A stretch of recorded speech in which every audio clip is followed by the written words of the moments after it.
Scorpions win the toss and they defer to the second half.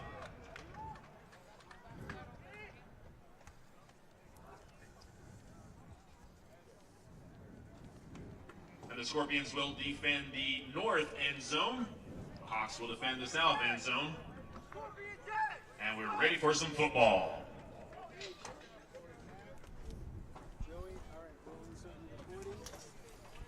Both twos are captains. Correct.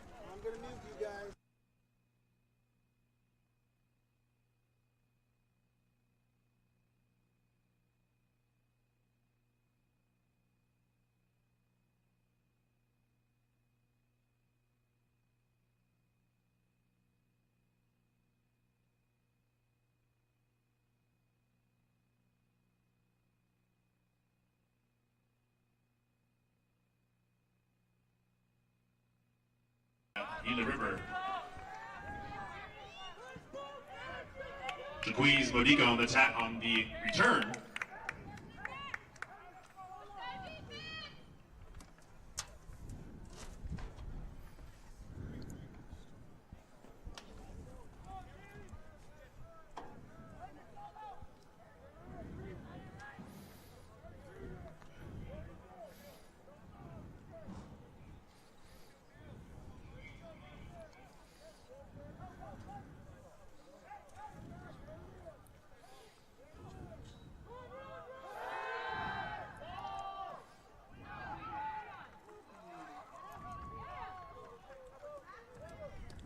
That pass is complete. Number 7 on the reception for the Hawks. From signal caller number 18, Cy Schmaltz. 1st and 10 Hawks inside Scorpion territory. Ball is spotted at the 34-yard line.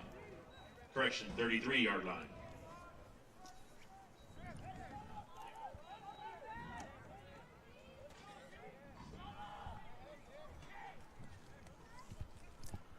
Cy Schmaltz under center as the Gila River Hawks completing a big gain, and Schmaltz with the quick handoff, and the Hawks will probably pick up a couple of yards on that play. Glad we could join you. It is the Hawks and the Salt River Scorpions.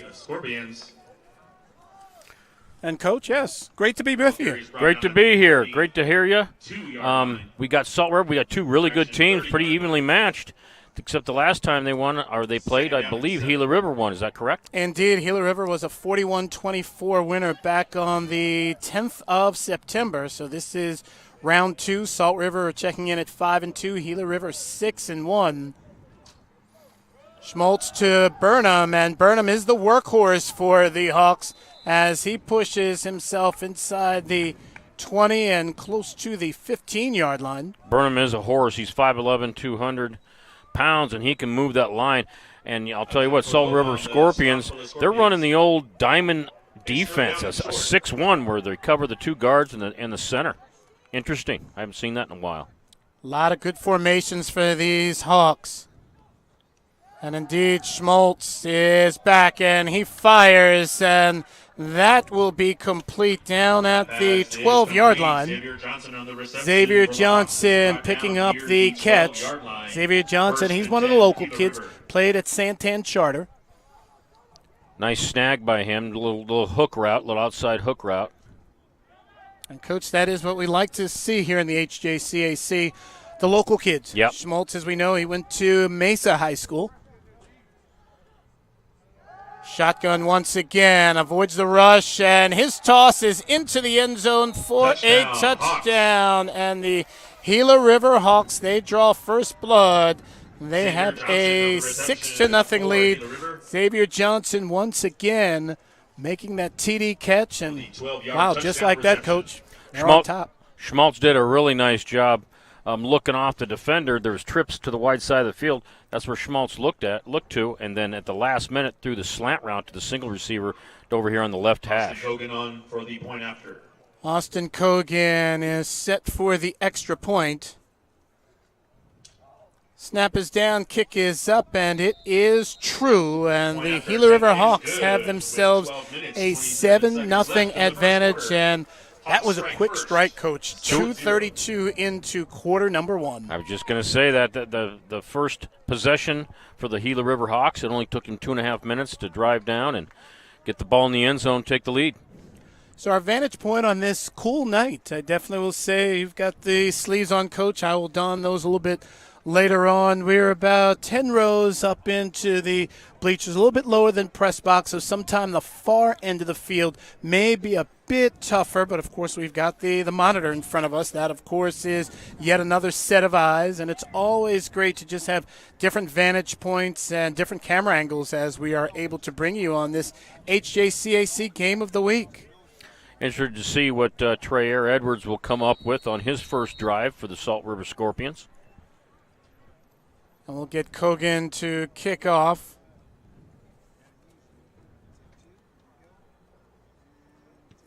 And it is a good boot. Backpedaling towards the end zone is Everett. And Daniel Lamar Everett will bring it out past the 25 to the 27-yard line. Nice little right return to the Scorpion sideline. That's something I noticed from a lot of coaches. I used to do it myself. If I was going to do a sideline return, I'd like to do it to my sideline so I could see the blocking. Absolutely. Get that extra protection. No potential cheap shots either on your side of the field, as we'll get to see the head coach and the Scorpions, Larry Davis. His squad will be on offense for the first time this evening. They'll start off at their own 29-yard line. Looks to be Eric Bryce in the backfield with him. Yep. Little tight twins. And it's the toss to Bryce. He will take it, and he gets just across the 30-yard line. Gain a yard, maybe 2. Interesting. They did a tight double twins formation, then motioned the slot over to the field, over to the short side of the field, and then ran the toss to the short side of the field. That's interesting. Usually you do that to the wide side of the field, you got a little more room. Absolutely, yes. I was surprised. At first I thought, well, maybe they're going to some type of option. Right. Edwards barks out the signals, man in motion.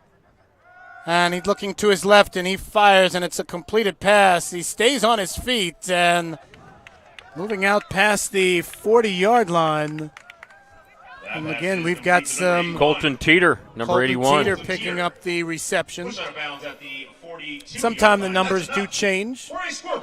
We'll try to do our best to keep you abreast of who's who on this cool night here. Now, cool for Arizona standards. We'll say there are some folks out there who are wishing they would have this weather that we have. Yeah, my blood is thinned out. I was born in Montana, but I don't have Montana blood anymore.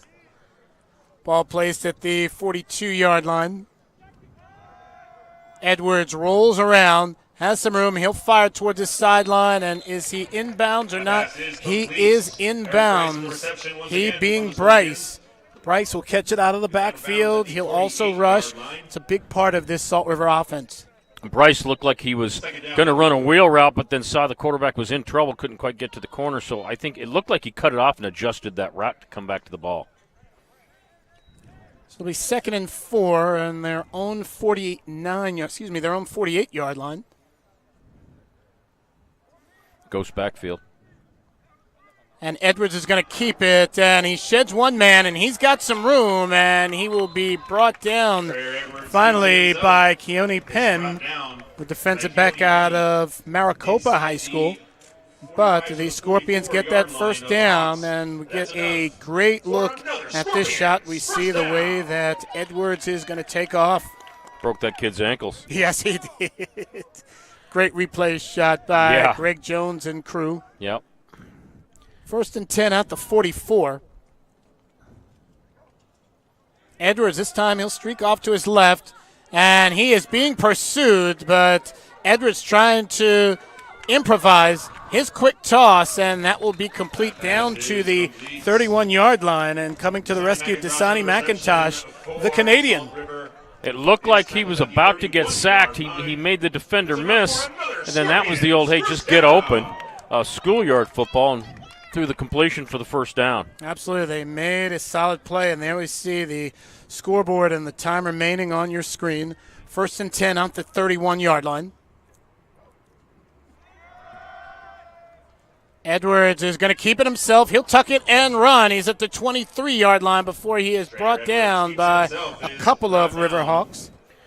You had trips up top on the Gila River Hawks sideline and a single receiver down here, but then they ran 4 verticals, so the trips started coming across the line, coming across the field, and the quarterback, I'll tell you what, quarterback is really dangerous when he has to tuck it and run, so Absolutely. got to be careful there. He reminds me a bit of Jaden Cunningham, who is the QB over with the Papago Pumas. Right. 2nd and 3 from the 24-yard line. And that's a quick handoff, and that is going to be a gain of maybe a couple, if that.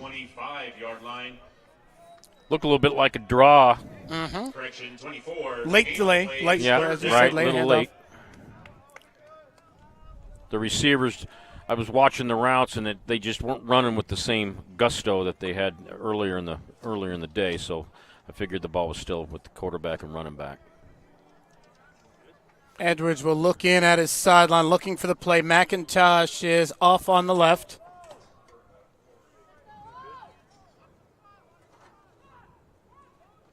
Man in motion, that is McIntosh.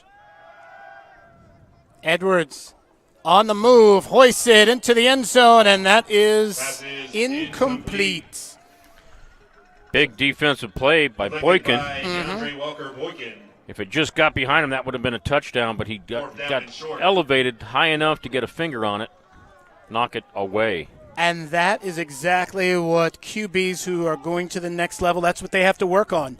You indeed had the guy open, and, hey, you have to work on that. Drop it in that bucket. Sure, that's exactly right. 4th and 4, they're going to go for it. McIntosh once again in motion left to right. Edwards scrambles around. He's going to try to make a play himself. He will rush, and will he get the first down? He does. Gila River's collapsing the pocket really well, but they're not containing the quarterback that they're trying to get to. They're going to have to keep contained there because once Trayer finds that corner, he's out. He's gone. Now, defensively, is that where you need a spy since you have the mobile quarterback? Yeah, or you just tell your ends, do not. If you want to fake it inside, fine, but do not get pinned. You're going to have to.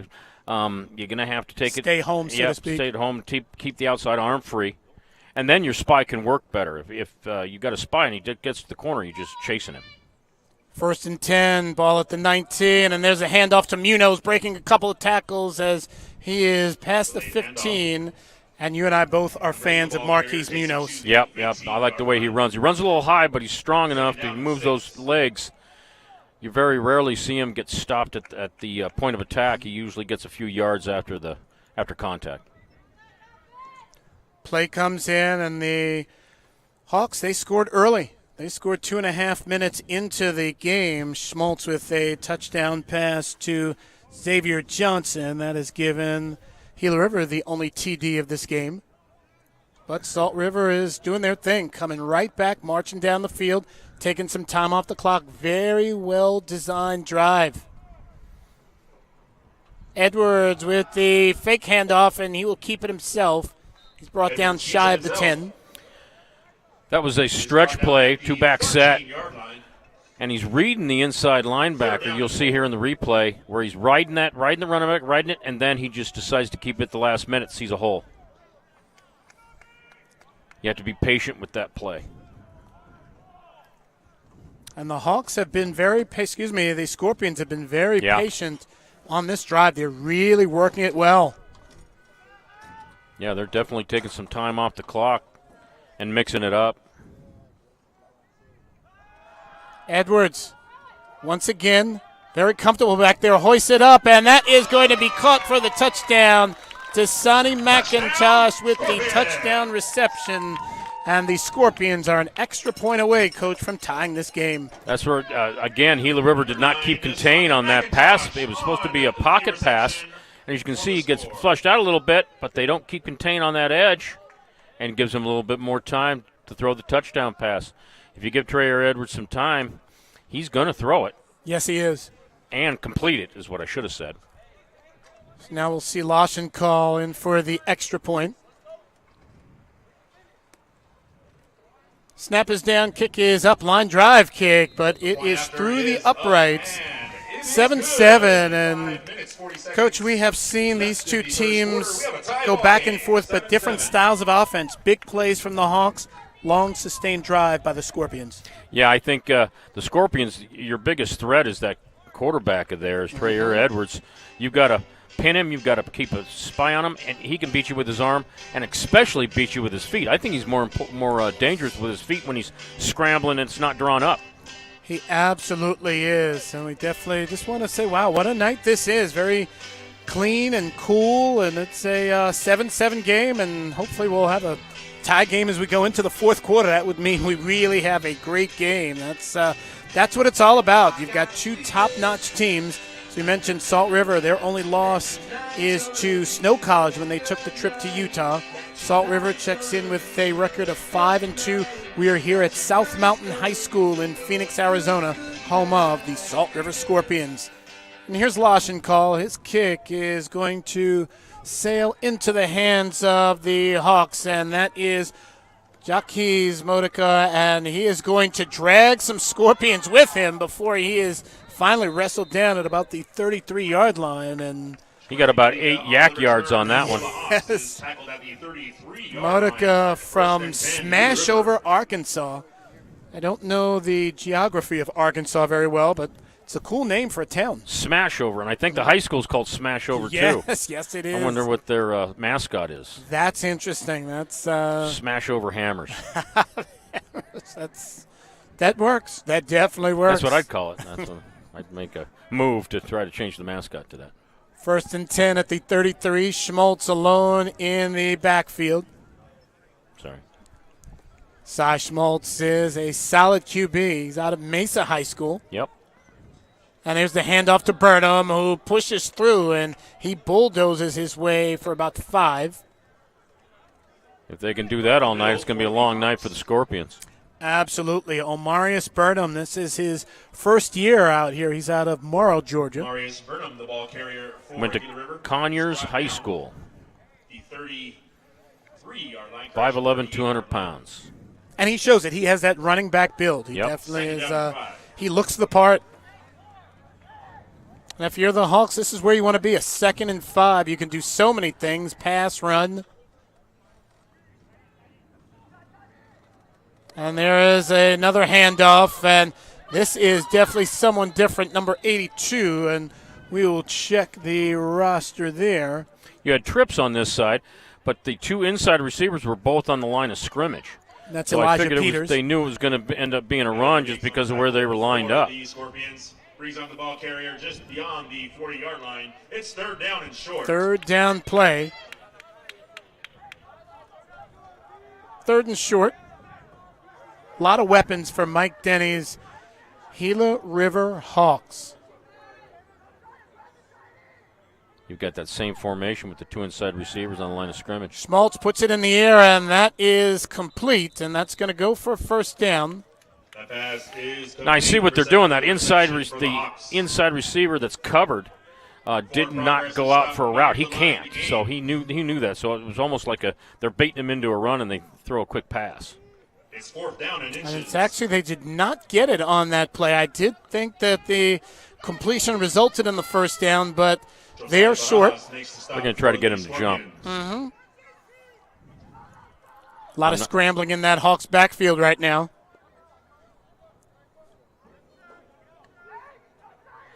Yeah, I'm not convinced they're going to snap this. I think they're just going to try to get him to jump. Oh, it looks like they are going to run play. Nope. Timeout taken by Gila River. That is their first of the half. And interesting. It's I'll ask Coach, what would you do in this situation? Punt. You would punt? Okay. Yeah. I mean, it's 7-7. It's the first quarter. You got plenty of time. Don't put yourself in a position. I know it's inches, and a lot of coaches, and back in my younger days, I would have said, if I can't get a 1st down on 4th and inches, I don't deserve to win. Right. Well, that's not true. I deserve to win, so I'm going to play the game, play smart. That works. No, I think at this point, let's punt it. A lot of schools of thought on that. No, I definitely am I'm with you. I'm a conservative guy for the most part. And when I say conservative on the field, and yeah, you want to make sure that you are still in a position to win the game. You are absolutely right. Leading against They changed their mind again. Buffaloes 35-20. Yes, let's see if Austin Kogan comes out or if it's Schmaltz. We will. That ball game in the third quarter. We'll see. The ball is placed just shy of the 43, which means the 43 is indeed the line to gain. Looks like they're going for it. Mm-hmm. Gamblers. Yes, they are. Let's see if it pays off. And it's the fake to Burnham, and it is a Whoa. keeper.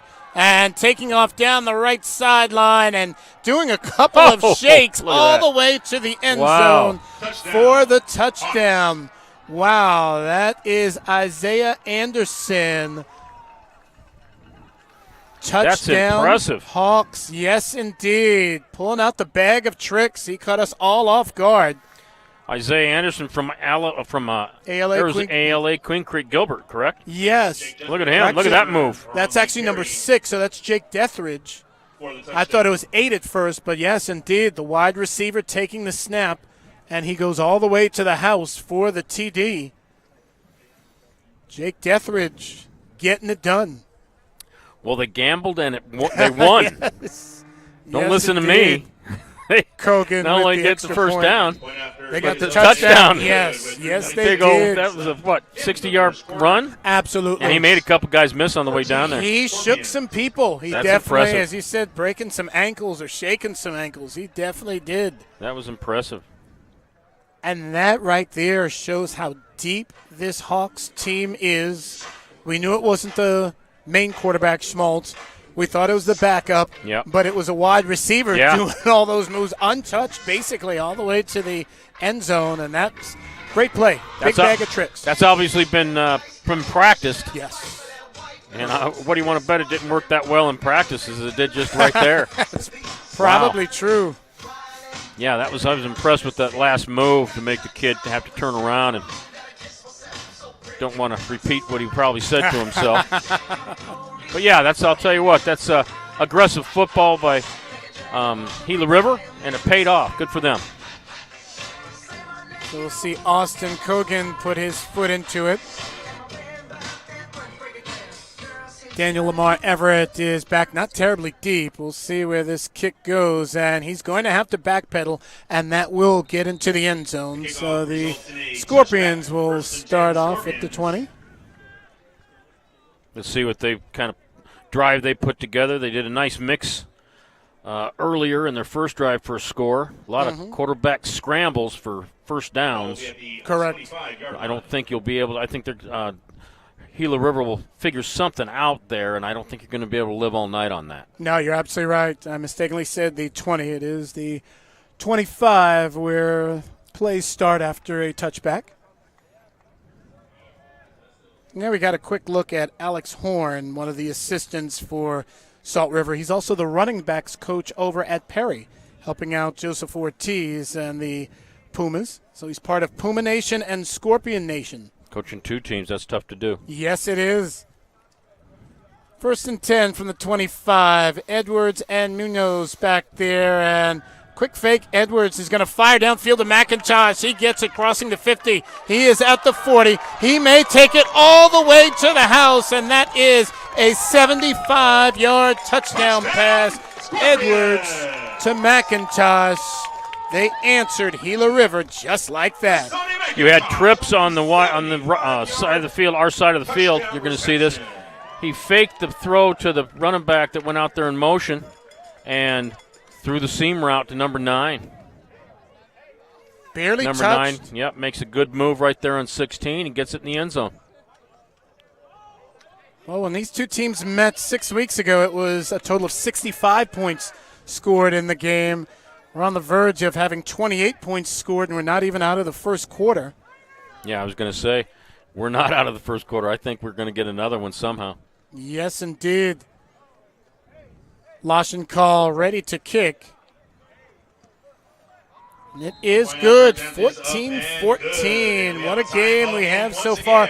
If you like offense, you have come to the right place. We thank you guys for watching. Then we get a look at Gilbert Calderon. He is going to play both sides of the ball for the Salt River Scorpions, number 67, on the O-line, on the D-line, playing special teams. He's out of Washington High School here in Phoenix. And Coach Epley, that's the one thing you and I both are really liking, and that's a theme with the coaches. They would love the rosters to consistently be really no less than 2/3, closer to 3/4 of Arizona kids. Yeah, that's why this Hohokam League was begun, to give these Arizona kids a chance to play football, because they, 80 kids per team, 4 teams just in the Phoenix area got shut down in 2016.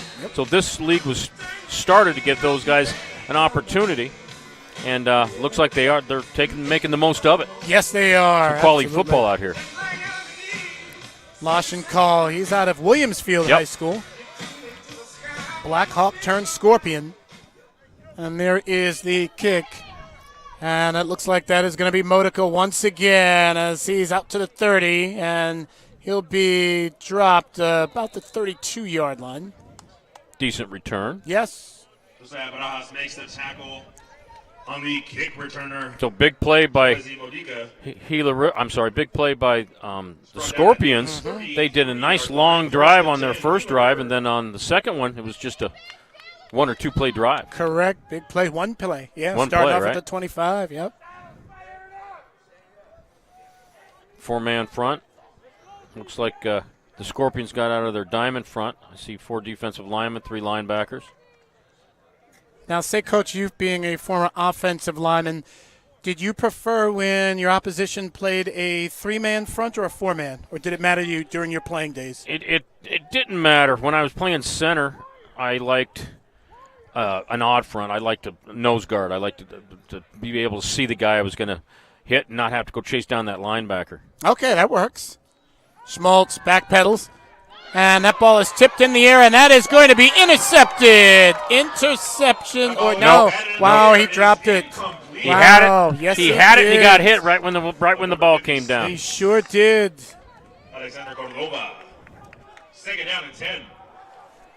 Alexander Cordova almost had the INT. Yeah, right there. And that would have been a great field position for the Scorpions. Yes, it would have. Big bat. Big tip. That stayed in the air a long time. Yeah, it did. Wow. I believe it was 41 that got the bat, didn't it? Yeah, there was a lot of bodies out there. We've seen a lot of tipped passes over the last couple of days. One obviously big in a high school game last night that was ruled an incomplete pass, but I believe it actually was a interception. Tyler Roberts with the bat on that ball. Tyler Roberts out of Desert Vista. Goes back. Schmaltz, and that's batted down again. And we got to say, Tyler Roberts is he's got some serious wingspan. Yeah, and they've got if the hands are coming up, you can't run those 5-yard digs. Number 7 was just running a 5-yard dig. Linebackers disappeared, but your ball trajectory is going to be a little lower than if you're going to throw it deep. So I'm not quite sure if that's what they want to be throwing right now. Scorpions are doing a good job of getting their hands up. Yes, they are.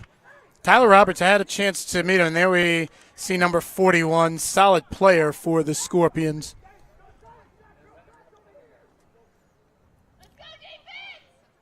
Schmaltz. He's going to heave it downfield, and are we going to get a flag, or is that incidental contact? And there is the late flag. The late flag from the sideline. That deep. So that will go as pass interference. Looked like he tripped on his route when he was running the slant route. Because, yeah, at first Here's I thought the maybe replay. some guys got their feet tangled Guy up. up top. Oh. Wow, that's a tough call. Yeah. I saw a hand come out from number 2 on a side, and then your receiver just hit the ground. So I don't know if that was, well, they're having a discussion. But they're going to go with the call, I'm sure. Yes, we're seeing Yep. the Pass interference is the call. After the yardage is marked off, it will be first down. That could have gone either way. The ball will be placed. Receiver did a good job of 8-yard line. making sure the contact was noticed.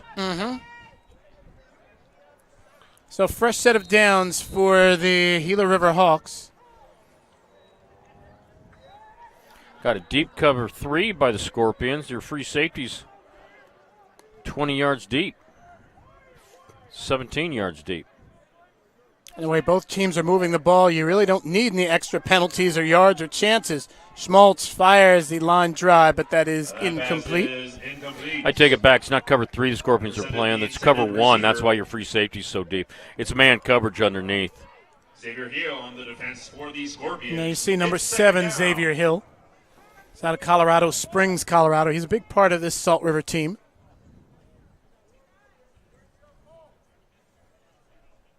Second and 14.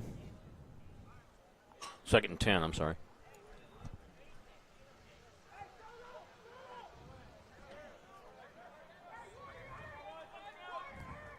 In the backfield is Burnham. Burnham takes the ball, and he is stuffed and brought down. I believe that is Josiah Barajas. Indeed, that is Barajas with the tackle. Solid tackle. There we see number 16 right there in the center of your screen. Justin Bivens, sophomore, 5'9", 187 from Chicago, Illinois, was playing like a slot back, and then he just rotated in like a lead back out of an old ISO front and gave the ball to the running back with a lead back. He's still in there. Stop for no gain, and we will have Schmaltz once again. And that is another deflection. This time by number 9'9". Kenneth Johnson. Kenneth Johnson out of Florida. Yep, Clay High School out of Florida. That was going to be a screen pass to number 7, playing a slot position. He turned around to go get the ball, and he was being swatted away. I believe this is the first punt of the game that we're going to see. I was going to say that's a good stand by the Scorpions defensively. Both teams have been moving the ball back and forth. It seems like at will. Yes. But good defensive stand by the Scorpions. Hogan to punt it away for the Hawks. They're starting to figure out some things facing the Hawks. Mm-hmm. We'll see if the same thing happens the other way around. Oh, punt almost blocked. Yep. Punt is off. We'll see if it gets a good Hawk roll, and it does. A really good Hawk roll. Yep. Essentially at that 2-yard line. Inside the 5 to the 3-yard line. Nice punt. First and 10, yes. Salt River. 41 from Salt River. Almost blocked that indeed. thing. Tyler Roberts. Yep, Tyler Roberts having a nice night. He has 3 blocked punts on the year. That's something that he and I talked about earlier. That's his specialty, huh? Yes, and something that you and I have joked about various numbers. He actually came over, introduced himself to myself and Bill Brasso, the producer of a lot of this, and said, hey, I just want to let you know, normally I'm 90, sometime I've worn 98, but tonight I'm wearing 41. I'm like, hey, thanks. I mean, we needed that. That is terrific. I think he planned on making some plays and wanted to make sure he was getting credit for it, not somebody else. We are definitely calling his number tonight. Scorpions pinned deep in their own end zone, or in their own zone. Edwards is going to try to escape, and he'll give his team some breathing room. Himself is brought down at the 9-yard line. That wasn't a called draw. I don't think. Gain of 6 on the play. But he got out of the end zone. 1 minute remaining in the quarter. Looking to the sideline, getting the play. Looks to be 2nd and 4 on the 9.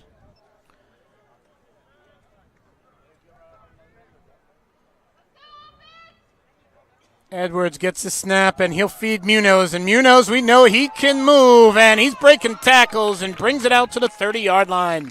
Nice run by Munoz, just straight ahead. For the Scorpions, takes it inside the 29. Hand off, straight ahead. He's not messing around.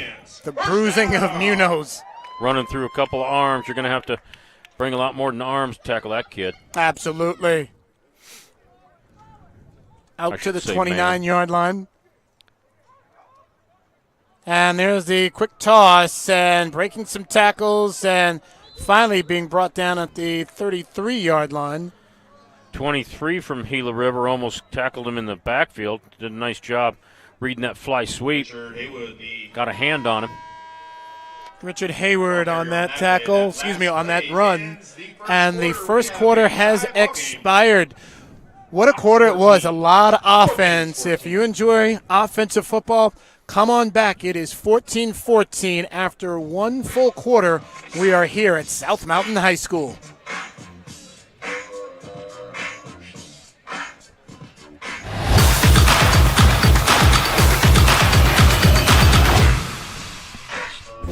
This is my game, and it's everything to me. It's opportunity, where I prove myself, where I feel free. My game, it's a gift, and we all have the right to experience the gift of the game.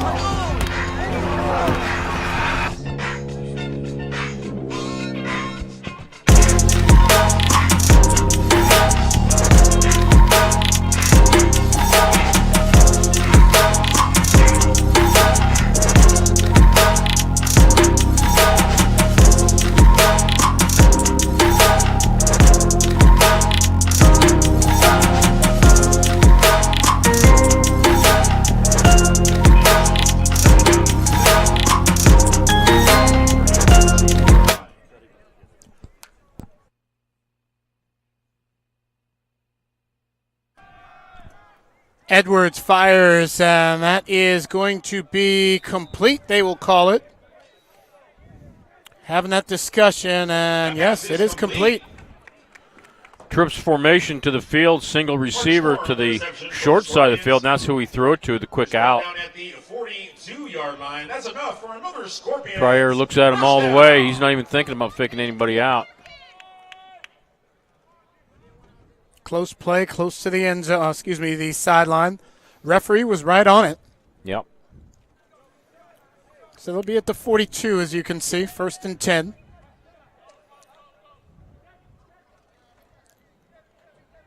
Munoz in the backfield with Edwards. What a combination, those two. Feed to Munoz. He is out across the 45, the 50, breaking a couple tackles, and he will get out of bounds around the 40-yard line. Wow. I mean, he's got some energy on him, Coach. They lined up in trips to the wide side of the field, and he was lined up to the same side, but they saw something because the quarterback told him, hey, get over it on the right side, and obviously they're going to run the dive to the left. So they saw something and changed sides, and obviously what they saw worked. So now Salt River on the move. They're at the 38-yard line. Consistently getting first downs. They're doing what's been working for them all night long. Twin receivers up top. Bryce now shifts over there. Edwards, and a flag is thrown, and that ball is going to be incomplete. We'll see what the flag is. Usually a flag being thrown there, and that early in the play, it's probably a holding. Place Sobel on the defense for the Hawks. There's a penalty marker on the field. It's an illegal shift against illegal shift. They'll back him up 5 yards. He must not have been stationary after he moved. You have to be stationary for 1,001. Okay, gotcha. That's why he must have thrown the flag right when the play went. So they'll push him back to the 43-yard line, it looks like. Still first down. 1st and 15. Everybody looking on the sideline. Bryce, Edwards, Munoz, McIntosh.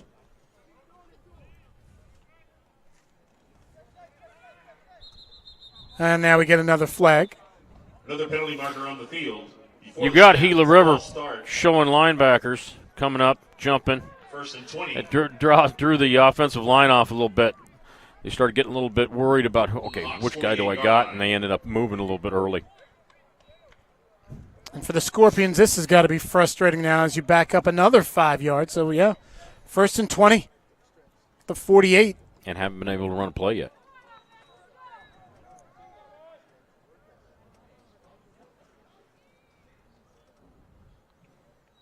Bryce in motion. Edwards feeds Munoz, and he is tripped up. He's brought down by Freddie Goodson. Goodson out of Campo Verde High School over in Gilbert. The Cowboys. Not bad call. Coyotes. Is it the Coyotes? Coyotes or Coyotes. Everybody calls it different. Cowboys. Campo Verde Coyotes. It'll be a second down play. I thought that was a good play call. Yes. 1st and 20, and you faked the trips over top, and then it was kind of just a no-look draw. I thought that was a good play call. Edwards looking to put it up top, and it is caught. Caught at the 38-yard line by Bryce. That'll be a third down play. Bryce is the inside of that trips. He just finds the hole on a little quick curl. There he is, comes up, gets the ball. Got half their yards back, 3rd and 11.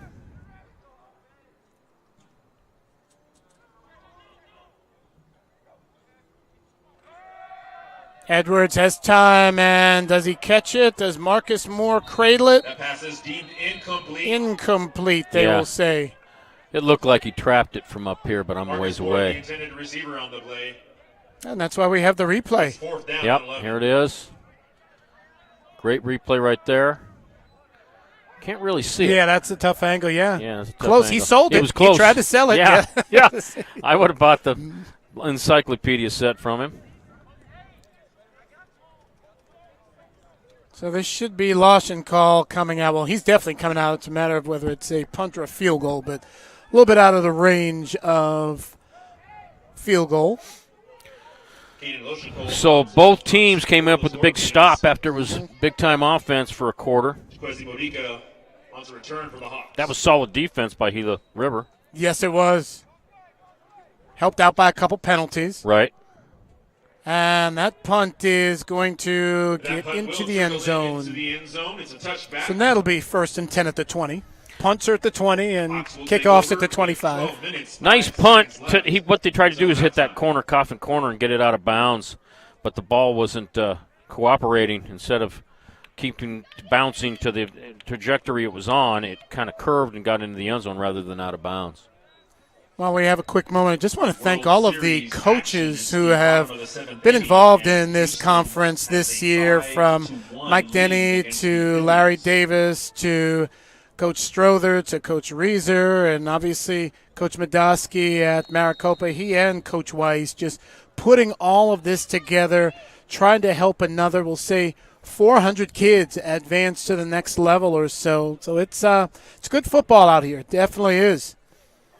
Yeah, I've been impressed with the level of football. Definitely. Schmaltz will take the snap and give it to Burnham, who travels off tackle to his left, but he is way out of bounds. He'll gain a couple, it looks like.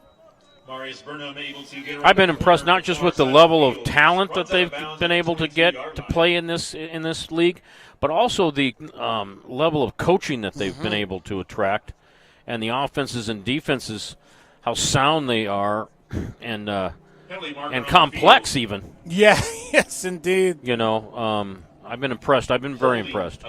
Being around junior college football all my life out here in Arizona, this is a quality league.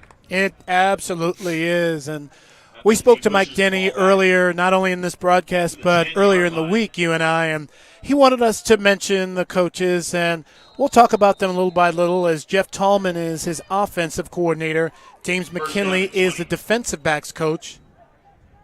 McKinley played at Tulane back in the day in the late 80s. Tallman, I believe, spent 7 years at Chandler, didn't he? He did, yes. That is the connection with he and Mike Denny. And wide open and shaking and not going down. The receivers continue to impress for the Gila River Hawks. Elijah Peters. Little wheel route out of the backfield. 1st and 10 Hawks. Turning up the corner, there he is. Nice catch, and then a nice move right there. These guys know how to shake there. some people. Yep. But the defender didn't give up on it. He ended up making the tackle. He didn't just keep running. That was Caleb Harvey with the tackle. Good for him. That showed some character. Ball's out to the 48-yard line. Roberts giving chase, but Schmaltz gets rid of it, and that is incomplete. The Scorpions coming up with a 5-man rush. They're back in that diamond front, bringing as many people as they can, bringing some heat. Xavier Hill in the coverage. It's 2nd down and 10. So after a track meet this second quarter so far, and again, we're only 4 minutes into quarter number 2, but the defenses are trying to make a statement here. Yep. You got Scorpions still in there, cover 1, man underneath, man free.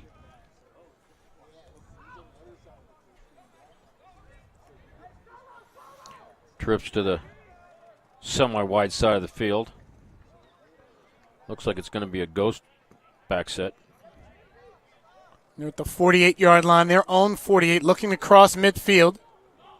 Runner in motion, and Schmaltz way downfield, but it is past the reach of Xavier Johnson.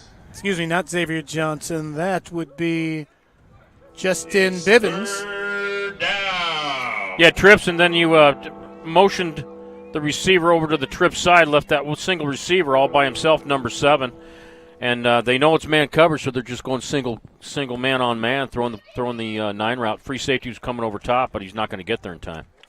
Big 3rd down coming up for Salt River. Scorpions looking to, again, keep that beat, keep that pulse going on defense. Schmaltz, however, perhaps having other ideas, and that is incomplete. So, again, Salt River once again forcing the Gila River Hawks to punt. They ran 2 crossing patterns on that route because they are in man coverage, so we used to call it rainbow. 2 inside receivers run a 5-yard crossing route, and then the second receiver on the outside crosses on the short side of the field behind him, and that's where they threw it. So it'll be 4th down. Austin Kogan, he's out of St. George, Utah. Dixie University's there, I believe. That sounds right, yes. Used to be a junior college back in the 80s. That's the only reason I know that. We played them. Punt is very high, but not that deep. And it will end up probably about the 35. Actually, they're going to give him the 30 or so. Yeah, I thought it was probably closer to the 35, too. I think he was trying to pin it, maybe in the... And caught too little of it, or too much of it, however we want to phrase it. Right. Got it too high and not out, too up and not out enough.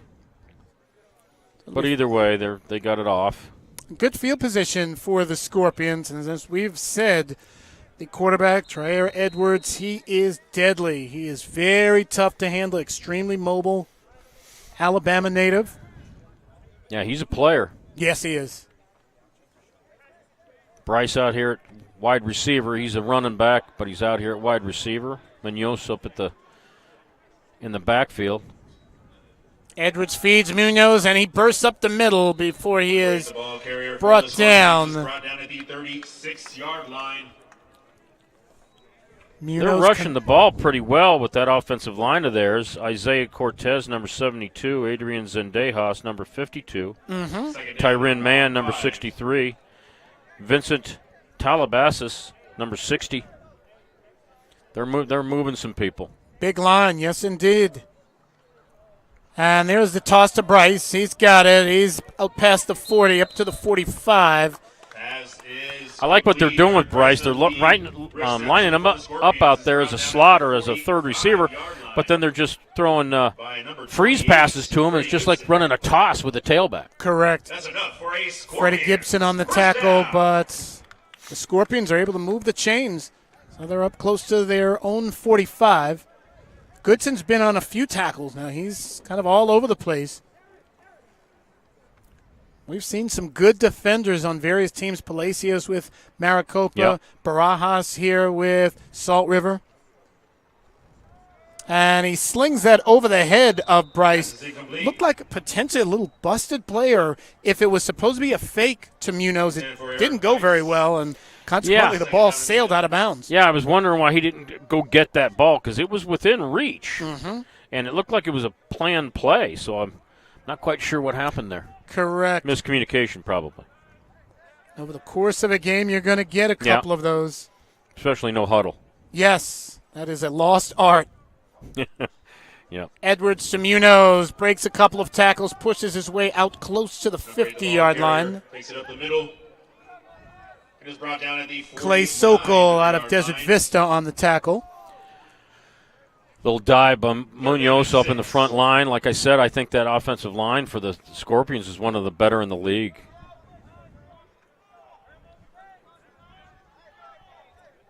Nine minutes left on the clock in period number 2. I think they're all local kids, too. Glendale High School, Washington, even Tuba City.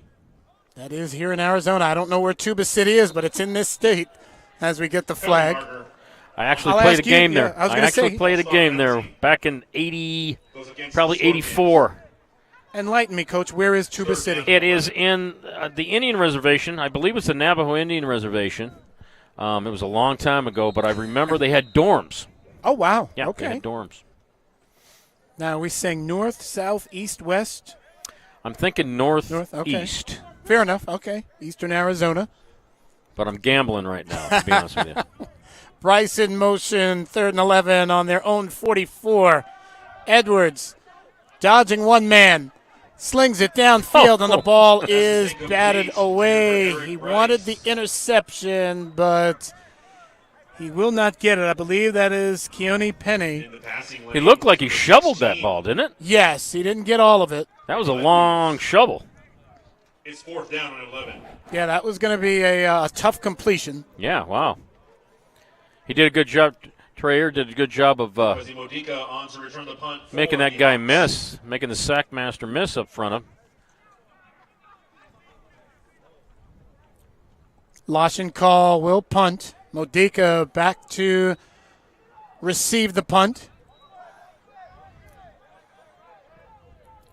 And they'll get away from the football as it will die. Is down near the 25. And we'll have it at the 25. Well, now the last couple of series, it looks like the defense has settled down and gotten into a routine, kind of figured out what the other team's doing a little bit, not giving up the big play. Yep. We'll start off at their own 25-yard line. We'll see if the Hawks have any more tricks. I'm sure they do. It's just a matter of when they decide to pull that out. Both teams extremely talented, as we've said. Gila River 6-1 on the year. Salt River 5-2. Yeah, with Schmaltz at playing quarterback, he's doing a nice job tonight. He's done a nice job all year. Yes, he has. Out of Mesa High School, DeGrenier was his head coach, must have been his mentor. Chad DeGrenier? Yep, you can tell. He's been well coached. Burnham is going to get met by a gang of Scorpions. 90 was in the backfield for Salt River.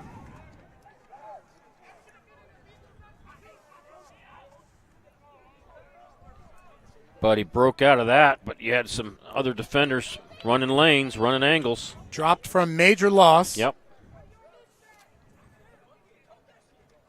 Tyler Roberts. Absolutely solid defensive line. That's the one thing. Salt River is good on both sides of the ball in the trenches. Yeah, that's the key. You're right. They're out of their double eagle diamond defense. They're now in a 4-2. Still man coverage underneath. Schmaltz taking his time at the line of scrimmage. Trying to escape the pocket, but he will not escape the grasp. And that looks like that's going to be Alexander Cordova. Cordova with the sack. 4-man rush. You have one linebacker blitz, number 16. Monty Brew. For the Scorpions on that 2nd down play. And 56 comes up with the sack. Cordova out of Burlingame, California. It's 3rd down and 17. So it's 3rd and long for the Gila River Hawks. This Scorpions defense has played very, very well in quarter number 2. Yep, front sevens. They came to play quarter number 2. They kind of figured some things out, I think.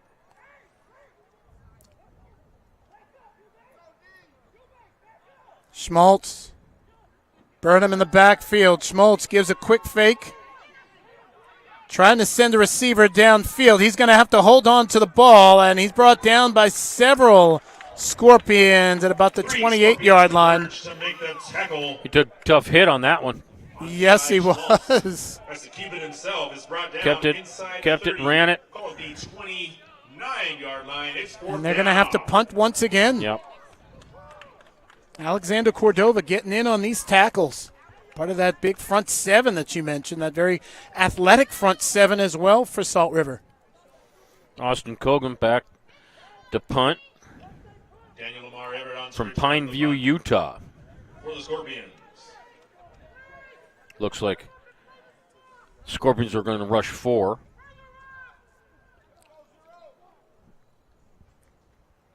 Cogan gets the punt off cleanly. And that ball is going to roll and end up right at the 25-yard line. And that is exactly where the Salt River Scorpions will begin yet another series. We're still tied at 14. This has turned into it's a battle. It was an offensive battle to begin, but it's been a defensive battle ever since, Coach. A tale of 2 quarters was what I'm looking at right now. First quarter was titled offense. And right now the second quarter is titled defense. But you got 5 minutes left, so maybe as soon as I say that, somebody will throw a bomb and score.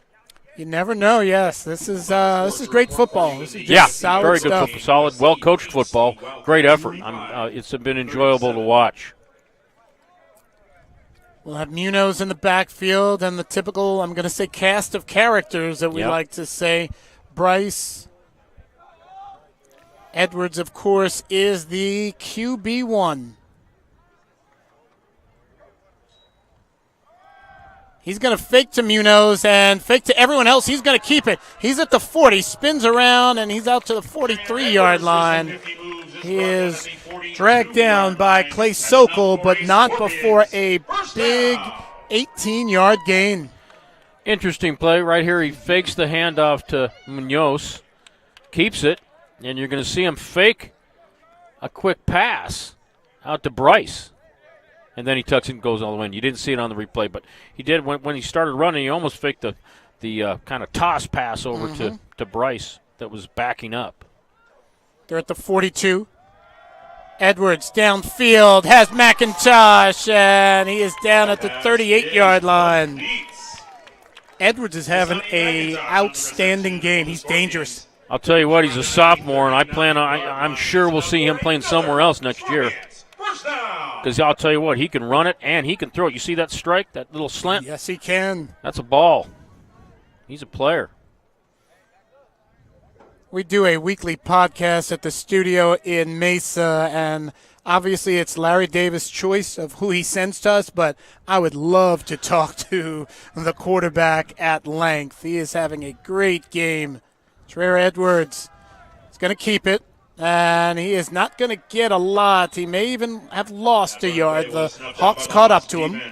Let me know when that comes on, because I'm going to make sure I watch that. Absolutely. These guys have some amazing stories to tell. They're great backgrounds. They're looking for what they can do in the future. He's from Alabama, correct? Yes, he is. I'd like to know if he's getting any offers already. Hopefully. I would be surprised if he wasn't. That's right. No, you're absolutely right, Coach.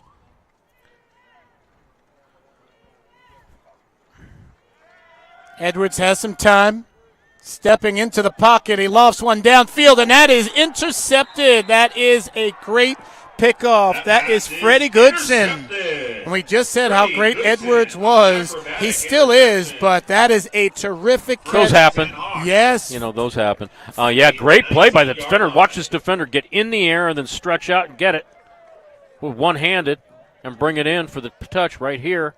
Freddie Goodson, right we've called his name several times tonight, and we'll continue to do so. That is an outstanding play. I believe that's the first turnover of the game. Freddie Goodson from Camp Verde. Yes, indeed. The Coyotes. Yep. Right. First turnover of the game, I believe. Yeah, I think it is. You're right. And we're almost to halftime. Yes, we are. 3:17 showing on the clock. That's good quality football, too. Yes, it is. Gila River gets another shot. They begin at their own 19-yard line. Octavius Burnham on the move once again, spinning, tried to stay on his feet, but he will be tripped up, but he brings it out to the 38-yard line. Delayed inside draw to Burnham. Holds there. He does a great job running the football, but I'll tell you what, this is because of your offensive line. Watch this blocking. Right there, look at that. Oh, Holt just opens up. Omarius Burnham once again gets the carry, stays on his feet again, out to the 42-yard line. On the tackle is Devin Eubanks out of Mesquite High School. Makes a tackle for the Scorpions. It's 2nd down and 7. The Gila River Hawks offensive line is no slouch either. You are right.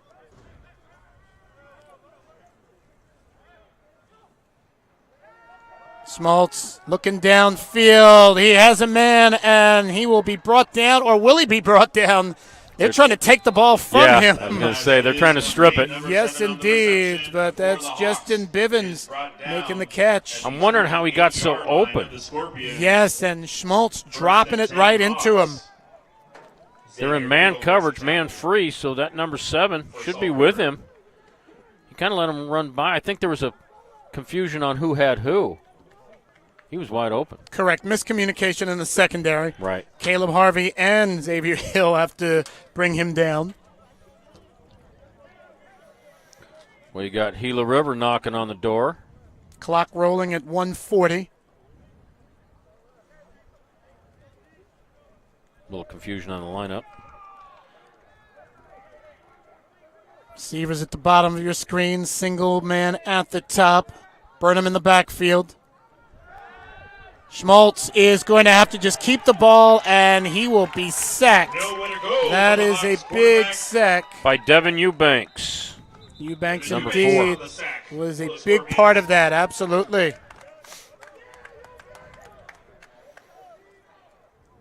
Schmaltz brought down at the 36. Was going to throw it, but that was what we call a coverage sack. He wanted to throw it.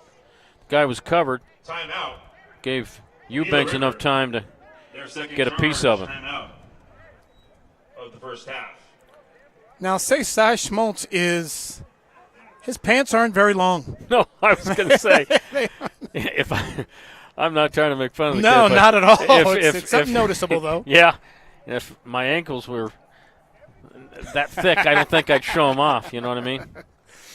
14 apiece. What a half this has been. It has been really good football. We have seen just solid drives down the field. We have seen big plays. We've seen Schmaltz with a TD pass. We have seen Edwards do his thing. We've seen some offense, but we've also seen some defense as well. Yeah, we've seen some good defensive front play, some sacks. A little bit of everything. One-handed interception. Yeah. Some good strategy here, 14-14. Tight ball game. Ball at the 36-yard line. Schmaltz hands off to Omarius Burnham, and he's around the left side, and he'll gain a bunch. That was a nice fake. You had the left guard and left tackle pulled to the right like they were running a GT for the quarterback, and he gave the fly sweep going the other way. Getting out of bounds, stop the clock. That was smart. Minute 7 left in the half, 3rd down. Put that ball in the other hand, though. Yes, so it goes out of bounds and not trickle back into the field of play. Right.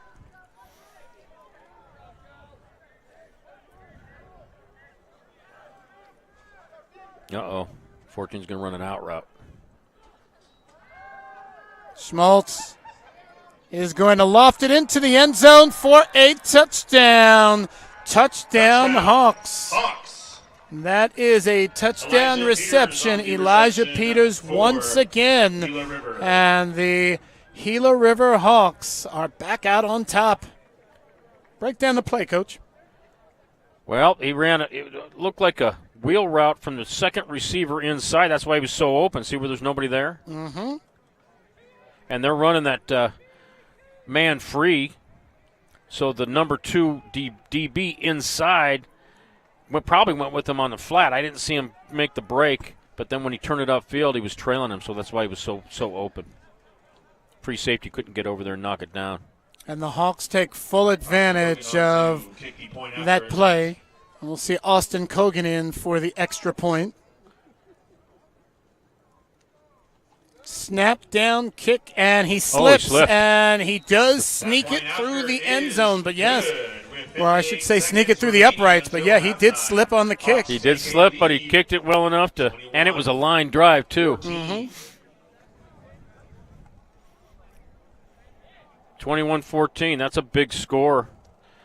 Yes, it is. Just before the half. Because I believe we've had at least 15 minutes of scoreless football prior to this. Like we said, it was a tale of two quarters, offenses, we could defenses. say, yeah.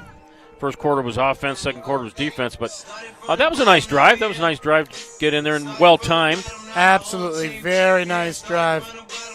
Enough time for Salt River to get in the end zone, though. They're also got a tendency to have big plays of their own. Yes, number 2 has a little something to do with that. That's for sure. Yep.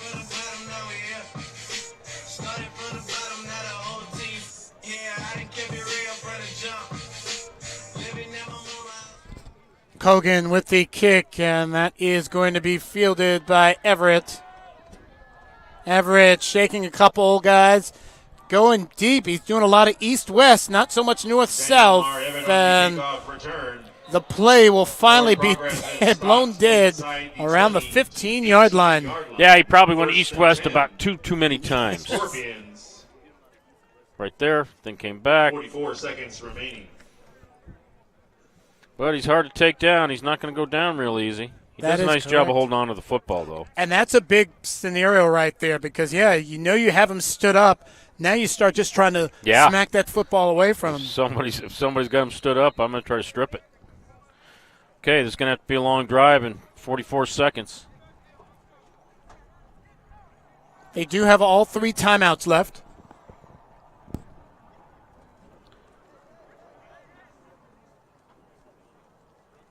Trips to the wide side of the field, single receiver to the short side.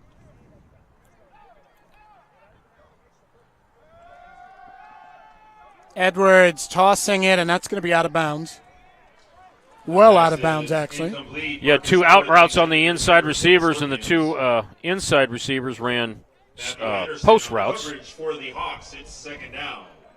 91 press, what we used to call it. With your full complement of timeouts, you can actually use the field. Yeah, sure can. Stop the clock, too. They've got to figure out. They have a plan right now. Absolutely. And he will fire out, and that is complete, just shy of the 30-yard line. You got a late flag on the far end zone, far sideline after the play was over. There is a penalty marker on the field. So I'm not quite sure what they saw. There's no players over there. Let's see if that adds or subtracts. And that's going to subtract. That penalty is on the Scorpions. So that'll wipe out that. That penalty goes against pass. The Scorpions. Scorpions have, the Gila River Hawks have 1 timeout left.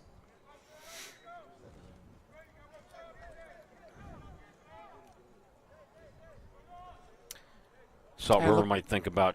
Yeah, they're just going to. Looks like they're going to take a knee and they're going to call it a half. They had Munoz back there for protection, and indeed, Edwards takes the knee as the clock ticks under 30. The second down and 15 on that, or after the penalty.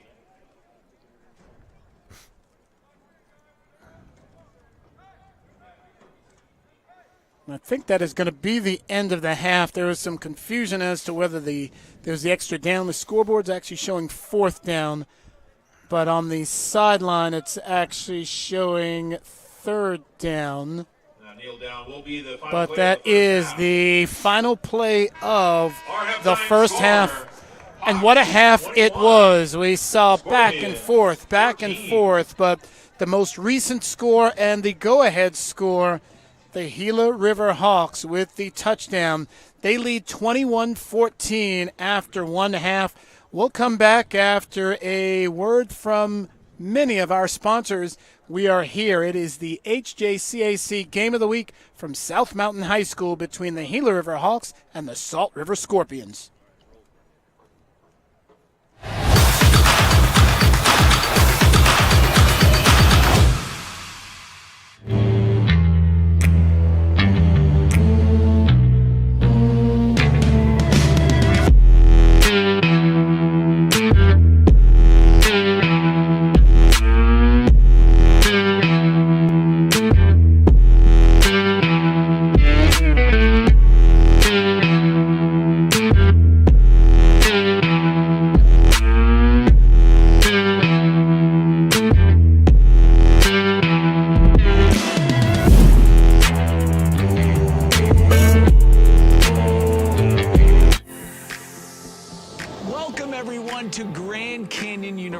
Located here in the sun-soaked city of Phoenix, Arizona, one of the largest and fastest growing universities in this country, while leading a movement of service and leadership with purpose. If I line up 10 kids today and say, why'd you choose Grand Canyon? 9 out of 10 will say it's the strength of the community.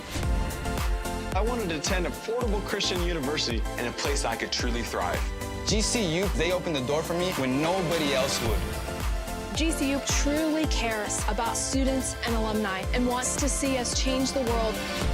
Grand Canyon University is a champion of inclusion, community, and equal opportunity for all. This is the College Tour. Streaming now on Amazon Prime.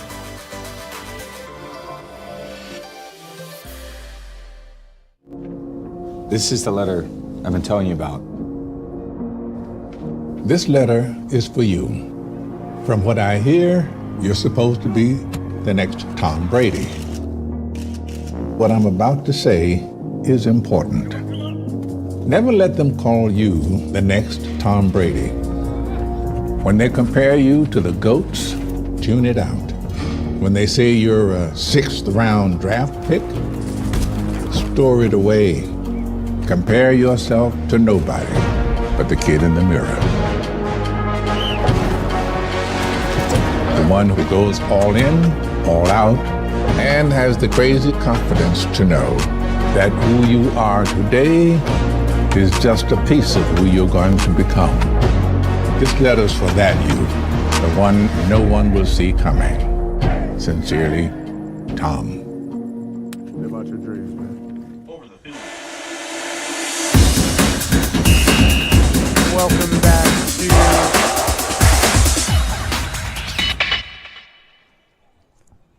Welcome back to South Mountain High School here in Phoenix, Arizona, where it is the Gila River Hawks leading the Salt River Scorpions by a score of 21-14. And Coach, it started off very quick.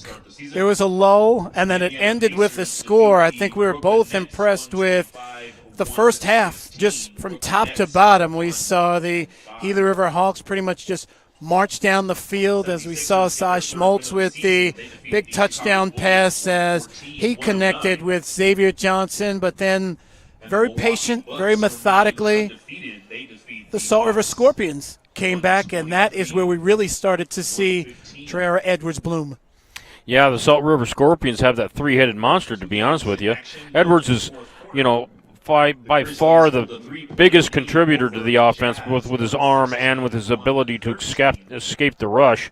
But don't downplay Munoz and Bryce, number 2 and number 0, because I'll tell you what, they do a great job in the running back position, but also Bryce now out and as a receiver, but kind of playing like a running back out there. Absolutely, yeah. He is definitely a jack of all trades, very valuable. The next score I thought was very interesting. We actually debated, do you go for it, do you not? Yep, there was the 4th and 6, and it's 4th and 1, and back and forth. And ultimately they brought in Jake Deathridge, who is a wide receiver. He took the snap and went essentially untouched for 60 yards. Neither one of us or the Scorpions saw that play coming. No, I didn't either. I didn't even know who had the ball at first. Yeah, that was impressive. And I have to say, my hat's off to the coaches over there, because they were not scared to go for it. I would have probably not. Right, no, I hear you. But then I would be down 7 points, so good for them. Marquise Munoz, a guy who we saw on this very field against the Maricopa Mustangs. He's a bruiser, but he's also got some speed. He is really the workhorse for Larry Davis and the Scorpions. He played a big part in this first half. Yeah, he does a great job running the football and taking care of the football. That's something I've really been impressed with today, is neither team has turned the ball over. We only have one, and that was on a miraculous play by Freddie Goodson. By the Salt River Hawks. And it's been good football, and they taking care of the ball, a lot of offense, but then all of a sudden, boom, a lot of defense. And then as soon as you say that, the last drive was a nice drive put together by Gila River. Absolutely. It really was very, we're going to say methodical. It wasn't that big-time quick play. Right. They used the back part of quarter number 2, but in between scores, we saw some great defense. We saw a lot of punts. Yep. We saw we saw some 3-and-outs, and we definitely have seen a lot of solid plays. So overall, the first half has been very good. And now we are going to, I believe we're going to go see, we're going to have the interview. Earlier today, I was able to catch up with both Larry Davis and Mike Denny, the head coaches of both Salt River and Gila River, respectively.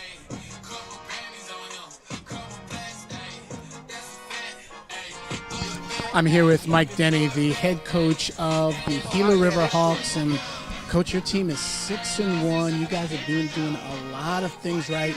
Tell us about your offense, and then we'll talk about defense. Well, we try to be very versatile with our offense. We try to, provide and implement different things throughout the week that are different from the week prior, in an attempt to kind of keep guys guessing and not get vanilla and stagnant and stale.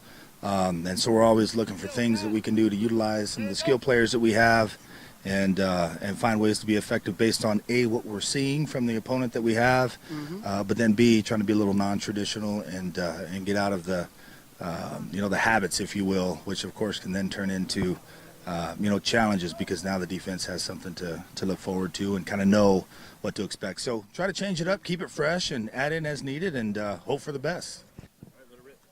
I'm here with Coach Larry Davis of the Salt River Scorpions. And Coach, this is the second time you've seen this team tonight. Tell us what you guys have to do to have a different result than game one. Well, I think first of all, eliminate big plays, right? We got to eliminate big plays. We got to do a better job controlling the line of scrimmage up front, and don't drift too far from who we are, man. A tempo football team that plays fast and have a bend don't break mentality on defense. Coach Davis, you and your players have yourself a game tonight. Thank you. Man. Thank you very much. That is Larry Davis, the head coach of the Salt River Scorpions. Back here at Salt River Fields. That's a baseball scenario. Gila River against Salt River. As I believe we're going to take a break, or actually we're going to see some replays from some of the big-time action from this first half, as we have seen some really good plays over the course of this contest. As there was a lot of offense going on in quarter number 1, just back and forth. And here we get to check out the dynamic Trey Edwards. And there he found number 9, Dasani McIntosh, in the end zone. And Edwards, he is doing it. There's the pump fake. And again, McIntosh, once again, great speed, great moves, great blocking. And McIntosh, he has hauled in both touchdowns for Salt River. And I tell you, Edwards, he just can find guys all over the place, middle of the field, And really, that is another angle, terrific angle, and props to Greg Jones and the rest of the Dynamic Video Solutions crew showing different ways that these teams have scored. And we are seeing plays, and McIntosh, once again, great speed, just breakaway speed all the way to the house. And this Salt River team, yes, they may be down by 7, but there you get a look at Marquise Munoz. He is a bulldozer. He's a battering ram, Coach. Yeah, he sure is. He does it all, and I'll tell you what, I was talking about the three-headed monster, and I didn't mention McIntosh, and I should have. That makes it a four-headed monster because I think with him in there and with Munoz and Bryce and Edwards, they're doing a lot of offense both in the air and on the ground. And there is Jake Deathridge, who went untouched. He surprised this entire building. Wide receiver taking the Wildcat, and there you see a little dancing, a little shaking. Yeah. And yes, they deserve to do that.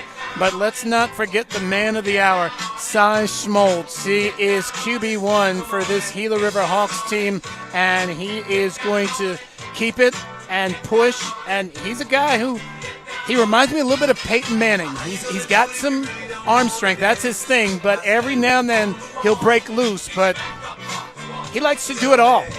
Yeah, I don't like him running too much. If I was his coach, I'd be saying, "Hey, don't do that a ton. I like what I see, but you're extremely valuable deciding where to throw it and then throwing it. But do me a favor, don't run the ball too much." Right, we don't want to see that too often. But what we will see is half number 2 coming up on the other side of the break. 21-14 Gila River. We are the HJCAC Game of the Week.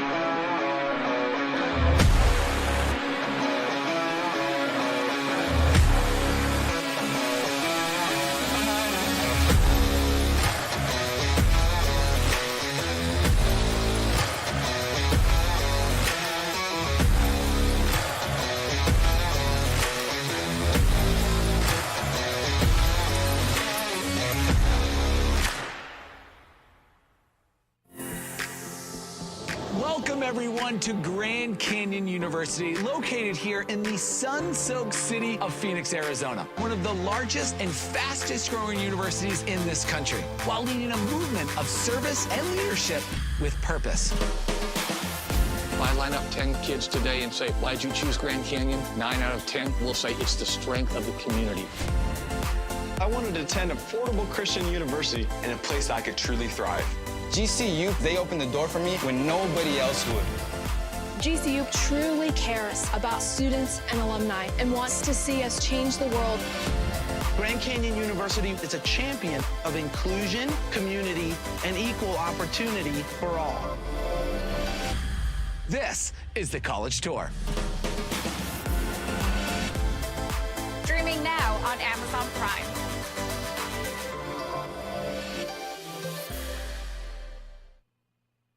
Box combo, please. At Raising Cane's, we do one thing, and we do it better than anyone else. So why not let our food do the talking?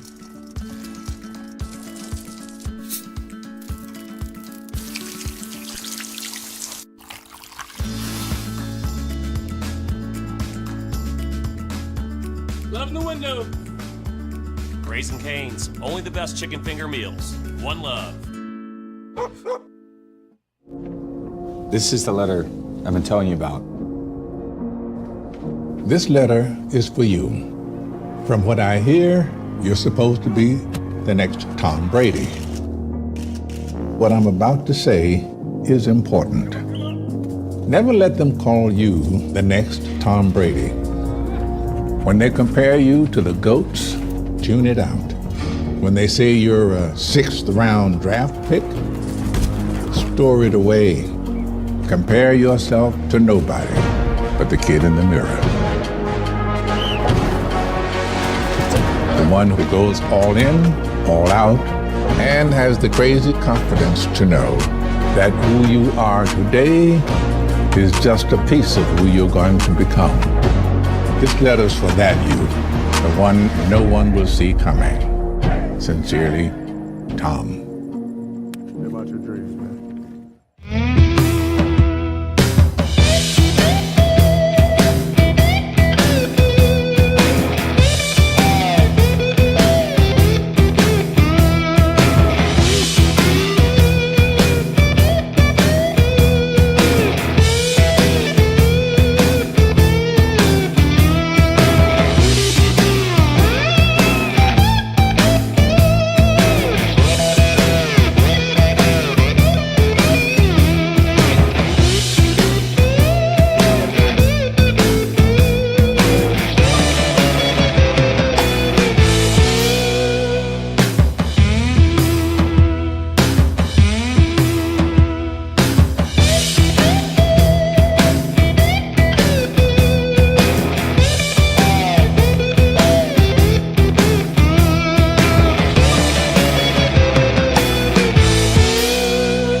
Welcome back to Dobson High School. We're all over the place. We're at South Mountain High School this evening. Gila River has the 21-14 lead over Salt River. Third quarter action about to begin, as it will be the Gila River Hawks kicking off to Salt River to begin half number 2. And we will see Daniel Lamar Everett in the backfield getting ready to make the kickoff return, and he's out past the 20-25, and he'll skip out to about the 30-yard line. Good field position, Coach, for the Scorpions to start off the third quarter. Yeah, he's a little shook up. He was rolling around on the ground a little bit, but he got back up and out of there. Tell you what, there's no lack of effort with these guys, even on special teams. I'm watching the Gila River Hawks run down on kickoff, and they're flying down there. These guys are giving maximum effort, and coaches watch this type of film at all levels. And when you're seeing a guy trucking down on special teams, hey, you know what? That's the guy I want. Yeah. This is not the time to slack off, and these guys know that, and that's why we see maximum effort from all the guys on the field. All 22 are getting after it.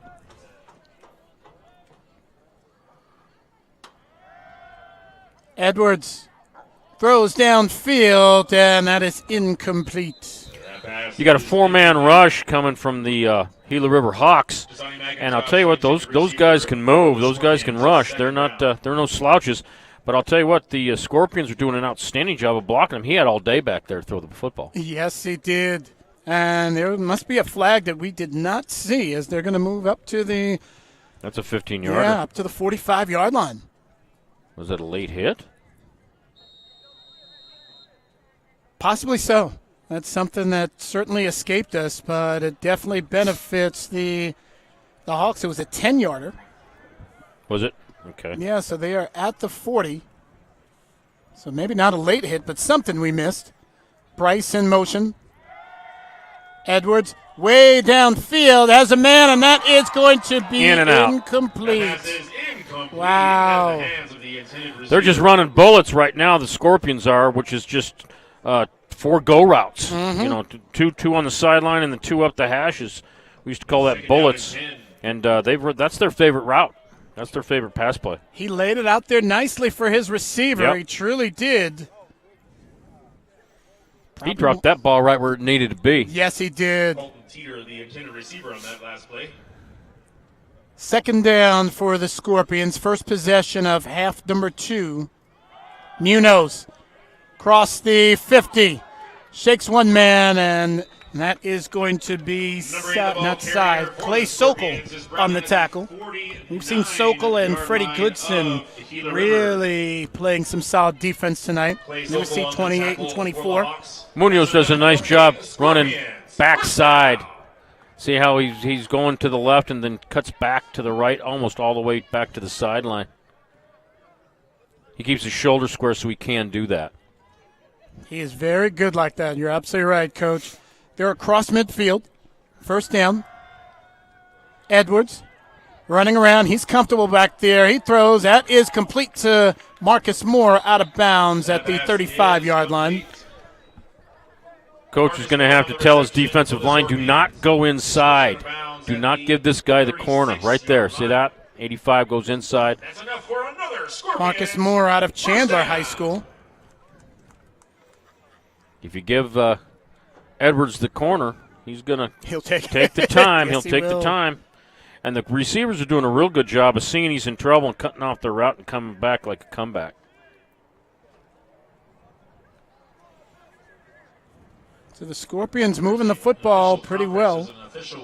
And there is some type of penalty. Illegal touching is the call here. Illegal touching So by we're the gonna offense. move that back. Out of bounds was the first to touch it upon returning in bounds. Tough call. You never want to see that. Does that mean the receiver ran out of bounds and then came in and caught the football? Correct. And he ran out of bounds. He wasn't forced out of bounds. Because if you're forced out of bounds, you can come back in. That's right. Okay. I had to talk myself through that one. But it doesn't take away from the effort. It may not count in the you're stat right, sheet, you're right. but yeah, Marcus Moore definitely did his best. Need to be a little bit more aware of the field awareness. Not running out there. 49-yard line of the Hawks.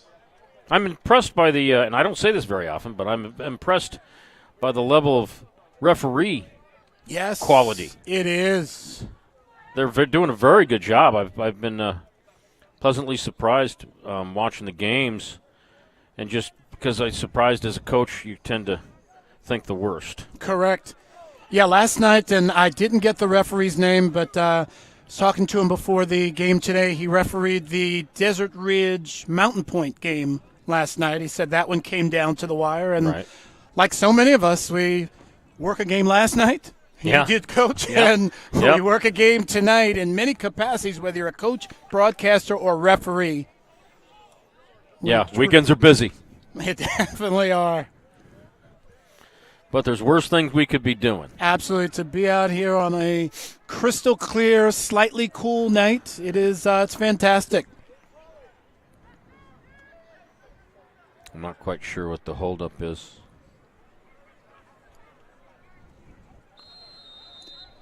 Well, now we'll get it going once again. So it looks like, according to the So the ball is on the Gila River 49-yard line. McIntosh in motion. Feed to Munoz, and he goes nowhere. Well, he gains. He fights for a yard.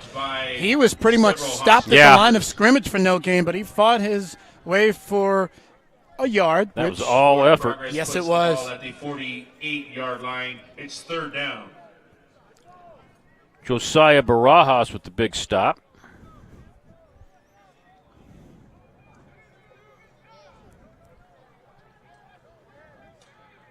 Looks like a cover 2 concept in the backfield for Gila River. Either cover 4 or cover 2. Edwards is going to be wrapped up and thrown down by Mason Enan. Mason Enan from Mesa High School. There's quite a few Mesa kids on this Gila River team. Yes. Big Hawk stop. That brings up fourth down. Big Hawk stop. You are correct. Big stop for the.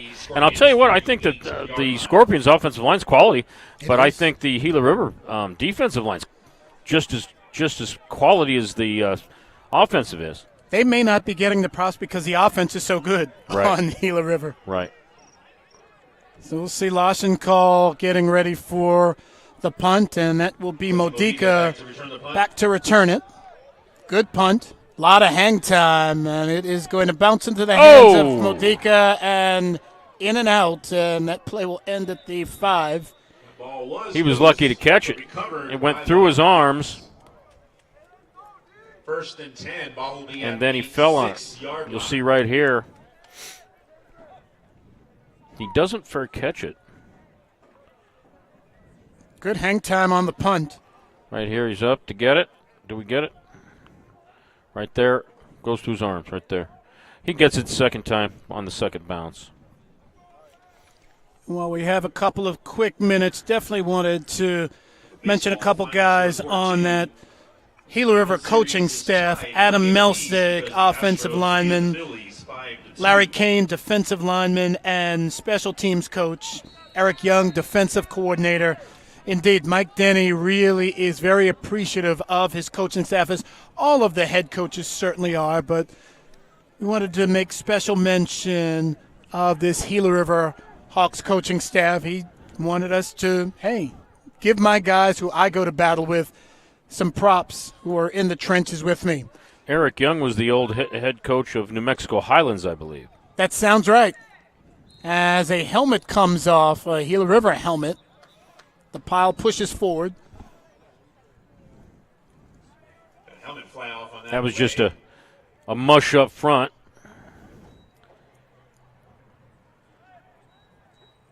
Was that a muffed snap? I didn't see it. Yeah, that's a weird. That was a weird scenario right there. I think it was a muffed snap, and then the center just kept the football because it never got to the QB. A few mistakes down here. Not normal for Gila River. 2nd and 6. Schmaltz hands off to Burnham. Burnham pushes his way out past the 15, and he's out to about the 17-yard line. And they will move the sticks. Much needed first down for Gila River. Get out of that shadow of the goalpost. At the 18-yard line. Schmaltz and Burnham once again form that backfield. It's Burnham again. He glides off tackle, but not much room there. They like that little ISO play right there with a slot back lined up on the left, and then he rotates in and dives in the A gap, and then they give the ball to Burnham like an old fullback lead, give it to the tailback. That's the spread offense's idea of an ISO. So the Hawks looking at 2nd and 10 now.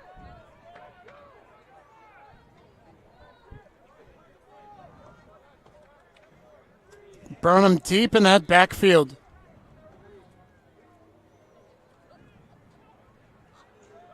And Schmaltz will keep it, and his pass is complete, and plenty of room to roam. Staying on his feet. Wow, it takes a gang of Scorpions. Nice play call. It was just trips over there on the right side. Number 7 lined up tight. He runs out in the flat. It's a naked. You'll see this. He's behind the line of scrimmage right there. It looks like he's going to block. He's all by himself. Runs an out route.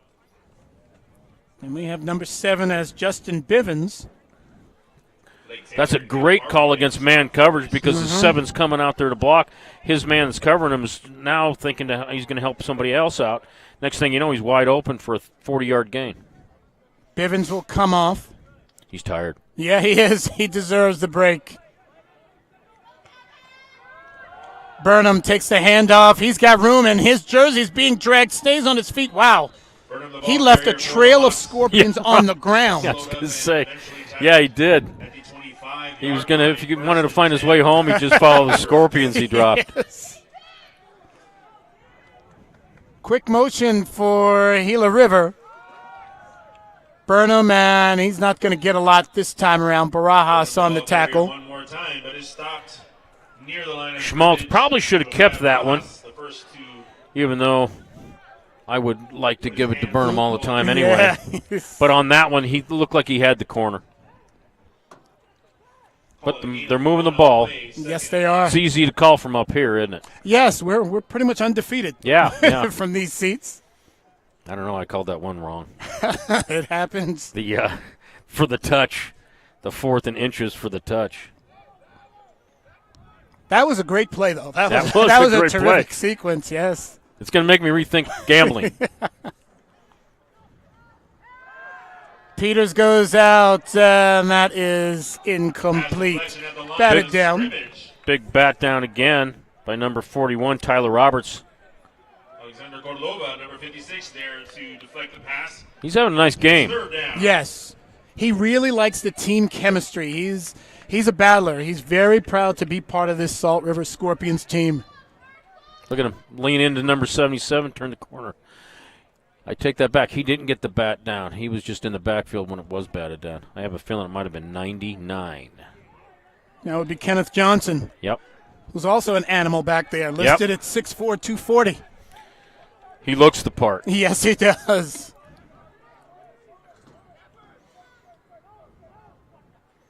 Schmaltz whispering a play. That's fun.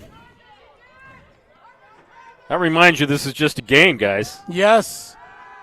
Schmaltz with the fake, and he's going to toss downfield, and that is going to be caught, weaving his way into the end zone for the touchdown is Avery Weston.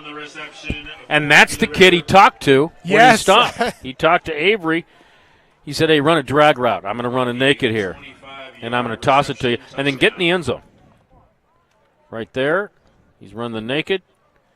There's the drag route by 14. And 8 does a nice job blocking, or not blocking, because it would have been a penalty hitting him in the back. Running some interference. But, wow, he battled his way to the end zone. Great play, great connection. Schmaltz to Weston. That was impressive. Now we get a shot of the city of Phoenix, just the bright lights, the crystal clear night here in Arizona. Beautiful view. It is.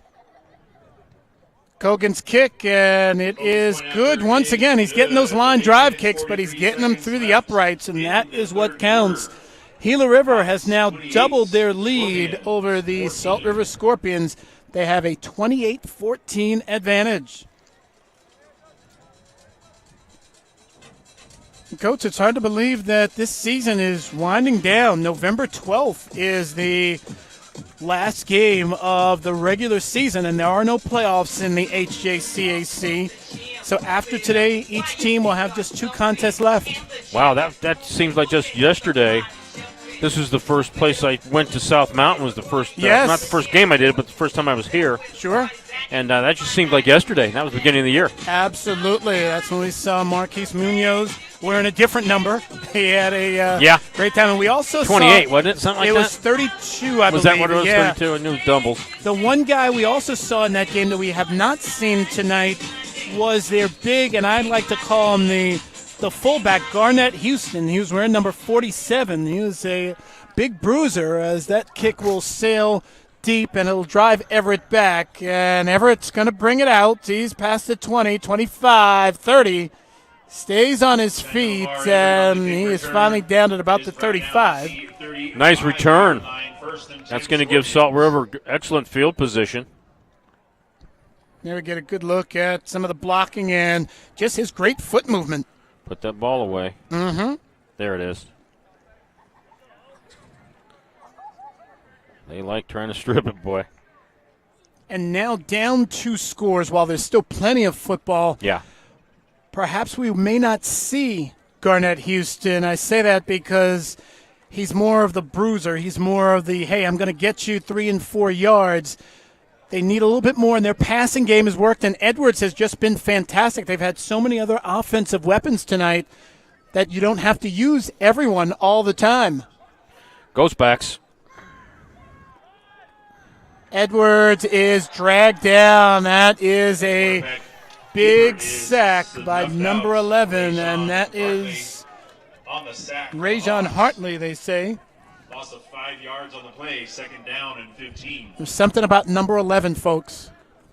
Number 11 in the NFL, number 11 in high school and college. It's a big-time number.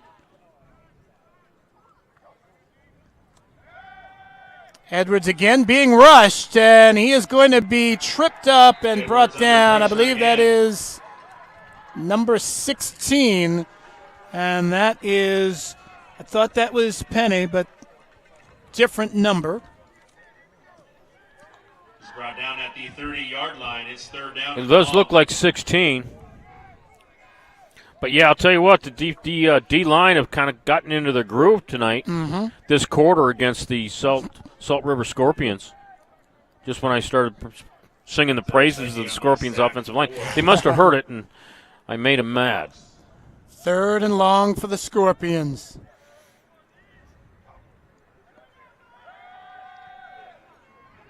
He shakes one guy. He's going to tuck it, and he is going to run. He's already past the line of scrimmage at the 40, 45. Jersey is pulled, and he will get down to the 48-yard line. You can't give him the corner. No. They almost got him. They almost had him contained right here. Number 99. See how he goes inside? Can't do that. You're going to have to continue outside even if they invite you. And to be honest with you, number 11 should have just sprinted for his outside shoulder. 3rd and long turns into a 1st and 10 at their own 48.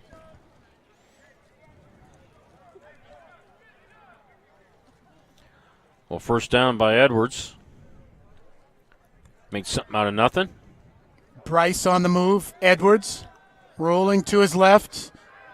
And Goodson was giving him chase, but he fires off, and that is a catch. It was a sprint left with Bryce helping block. And Munoz getting to the corner right there. And then he throws that little underhanded throw. It's not underhanded, but it's like a sidearm. The hands of Richard Hayward allow a first down at the 40. And this is what the Scorpions need. They need to move the ball effectively, which is what they're doing. Ghost backs again. Yes, Munoz on the line of scrimmage now. Edwards has a man, and that is almost intercepted in and out of both the receiver and the defender. Hayward and Goodson. Almost a reception, almost an interception. Okay, now follow me with this one. Munoz came out up on the line of scrimmage. Is that correct? Yes. You already had the wide receiver out here on the right on the line of scrimmage. You had a legal receiver downfield that play. Is that correct? I think you're right, actually, yes. I think they missed that one. The referees missed that one. Because as soon as I saw number 8 get on the line of scrimmage, I looked over here at number 1, number 17, and he was already on the line of scrimmage. I said that was Freddie Goodson. It was actually Jalen Hunter playing the good defense back there for the Hawks. And this is Munoz. And he is going to knock down some people and streak all the way inside the 10-yard line. You don't want him lined up out there as wide receiver anyway. You just want to give him the ball and let him do this. Absolutely. Right? It's 1st and goal. And here we're going to see Munoz basically coming into your living room. Made one guy miss. Kept his presence, staying on his feet. He is good. I'm going to say this right now. Somebody give him a scholarship. I'm going to say that, yes. On that last replay, Tyron Mann from Tuba City just rolled up one of the 1st and goal from the 7. Edwards going backwards, and that's an incomplete pass. Tyron Mann rolled up one of those Gila River Hawks on that run. It was impressive. You could see it in the background. I like calling out linemen when I can. Yes. That's your forte. And from Tuba City. And from Tuba City, that's even more fun. That's the one thing, Coach. I'm not well traveled outside of the Valley. I've been to Flagstaff once. Once? Once. Okay, how about the Grand Canyon? That was part of the reason. Okay. I've been to Sedona twice. I've been to Tucson twice, and that's it. I was married in Sedona. Okay, good stuff. Great city. McIntosh down to the 6-yard line. Little quick toss out there, little quick throw. Gila River swarming to the football. They're still playing defense. They figure, hey, you're not in the end zone yet. Let's just keep you out and let this thing be a 3-pointer. That's right. Now, 3rd and goal. Would you go for it, or would you kick the field goal if you don't get this? I would actually kick the field goal. So would I. Munoz is going to push his way in, and are we even going to have the field goal opportunity? He's down close. He's on the yard line. I think you got to go now. You got the clock running at 4 minutes. There's number 4-7.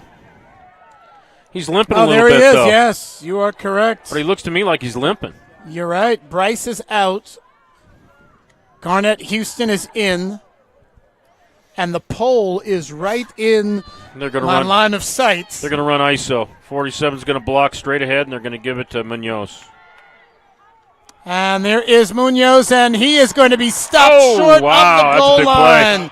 Great defensive stand by the Gila River Hawks. Wow. That's a big play. Big defensive play. Sure enough, 47 blocks first man in, up front. He just took it a little bit too wide. Yeah. He should have followed 47's inside hip. Easy to say after the play, though. Very true. That's big right there. Yeah, that's for a this big Hawks play. Team.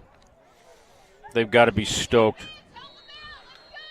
Yeah. Now defensively, we just heard a fan saying, "Come on, defense, help them out."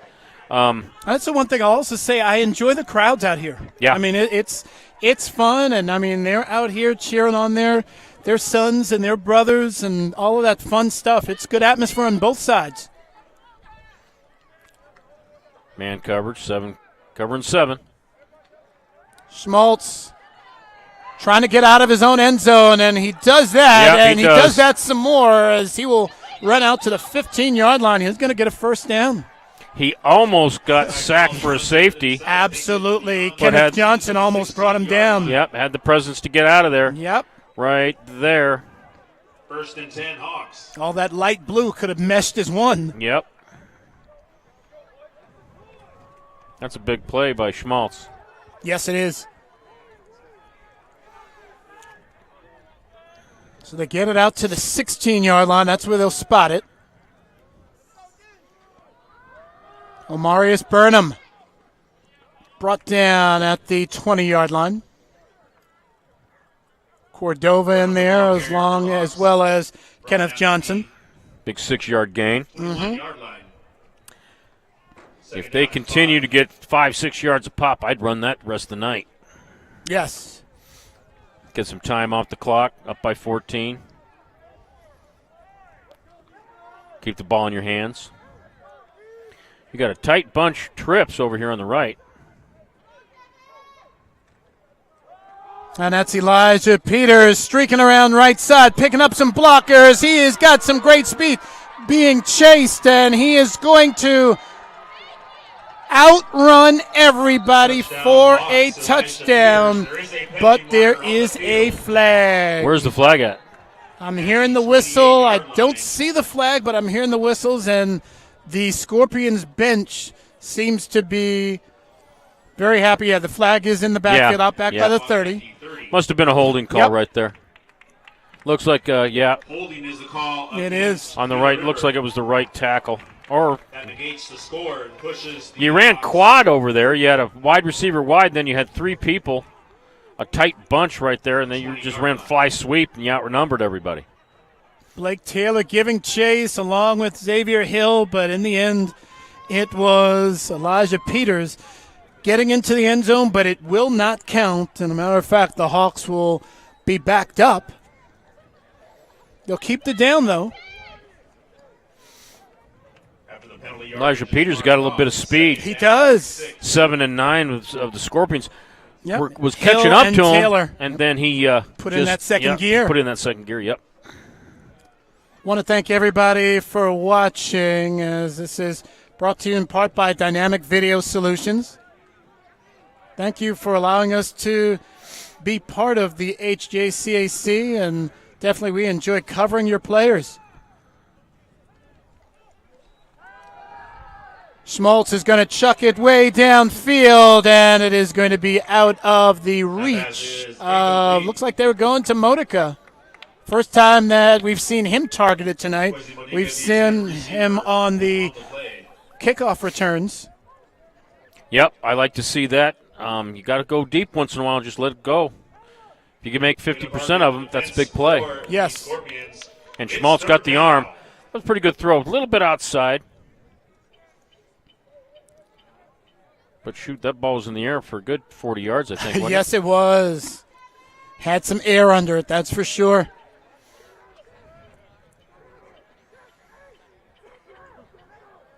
It'll be a third down play. They're at their own 20. Omarius Burnham, he's going to run into some trouble, and he's not going to gain much. For the Hawks is brought down at the 24-yard line. And that is Blake Taylor in on the tackle. That big old line for the Gila River Hawks is no slouch either. Mm-hmm. They got a little size there. Number 57, Alexis Castro. Yep. 6'4", 260 from Chandler High School. Number 61, Patrick Slomba. 6'4", 300 pounds, 3 bills from Ohio. It's a lot of weight. Number 50, playing center, Teao Laremia from Utah. 6', 255.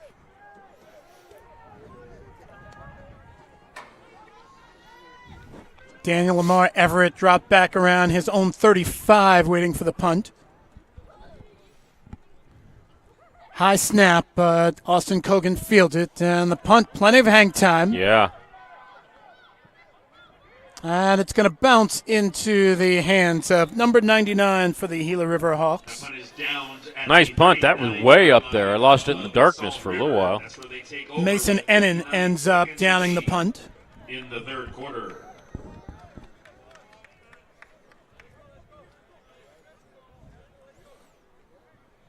So 59 seconds left. Still a 2-score game.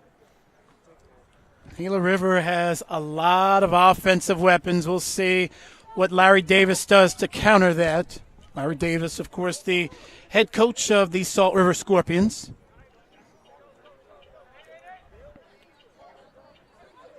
We've got that trip set over here, the short side of the field. Mm-hmm.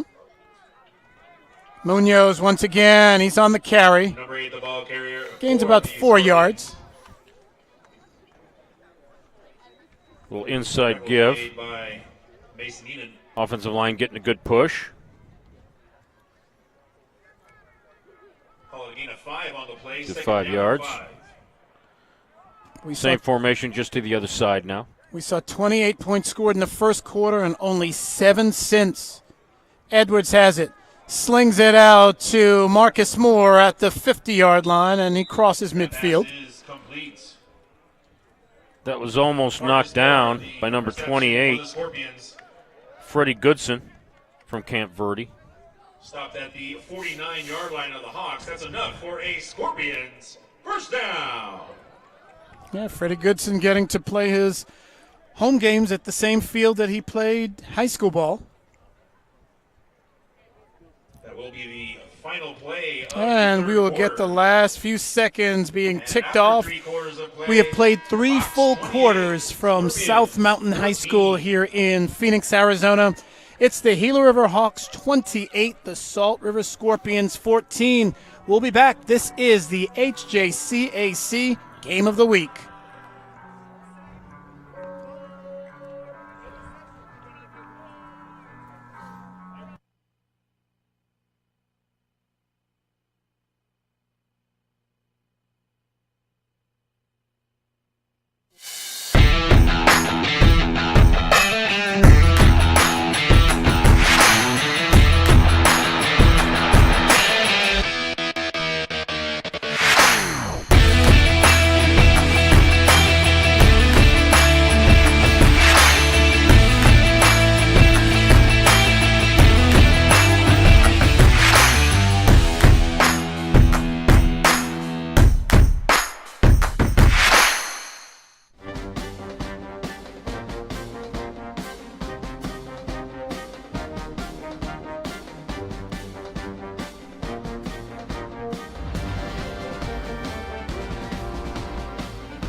First and 10, Edwards fires way downfield, incomplete, out of the reach of a couple of guys. Intended target looked to be Marcus Moore. Also downfield was Eric Bryce as well. Thing I like about Edwards is he can scramble at the moment's notice and get some yards. He trusts his feet, but he can also step up in that pocket and stay there and throw the ball. He is very comfortable behind center. Yeah. Contours Vaughn on the coverage for the Hawks. Second down play. Edwards tries to get out of it, and he runs into several Hawks, including Mason Ennin.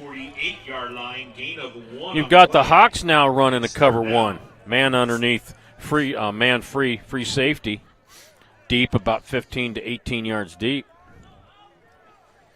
They figure they're going to, the only way the Scorpions are going to get back in it is by throwing it, so they're crowding the front. And I would think they'd have a spy on the quarterback now, too. Yes. Scorpions, as you mentioned, they are going to have to throw a little bit more than they have been the last little bit. Edwards, again, air under the football, and that is incomplete. Sonny McIntosh, the intended receiver for the Scorpions. And it looks like they will have to bring in the punting crew. And there is Lawson Call jogging out onto the field. He's a big, tall kid. Yes, he is.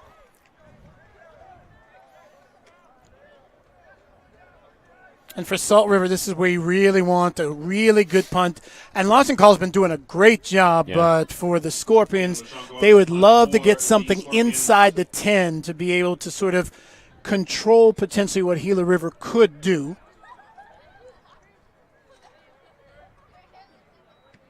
Almost got a piece of it. Yes. Number one did. Matter of fact, I think he might have. That might be why it took that weird trajectory. Yeah. Punt goes out of bounds near the I think he might have tipped that one. Number one, Demetrius Warren. Out of Chandler. Yep.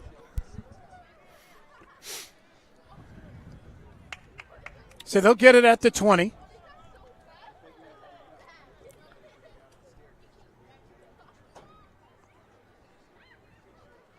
Scorpions out there ready to go. Let's see what kind of drive.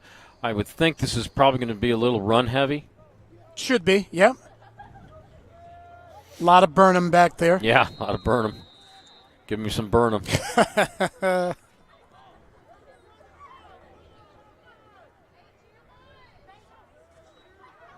And yes, there is Burnham. And he will gain maybe about a yard. They might give him 2. Burnham, the ball carrier. They like that little ISO with Bivens leading the way, lined up as a slot back. And they actually pull the backside guard to kick out, and Bivens goes up the hole. Gives it to Burnham. They've run that probably about 6 times tonight. Yes, they have. Clock continues to roll. We're early 4th.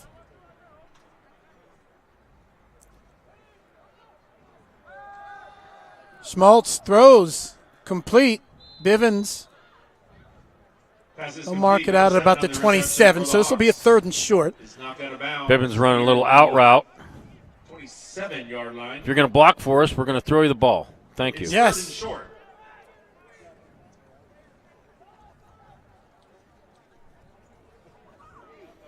is a big play for the Scorpions. They can get the ball back. There's plenty of time. Absolutely. Blake Taylor made the tackle for the Scorpions.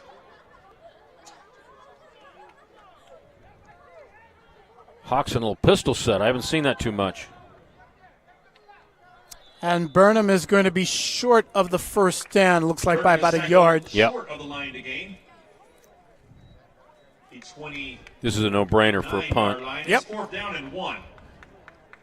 Well, I don't see a whole lot of personnel change right now. I don't either. That's why I thought it out loud. It's a no-brainer. Punt that thing. And, yep, Schmaltz is off. Punter will come in. Well, that's a break for the Scorpions. They got plenty of time. Put together a good drive. Get 7 on the board. Yep.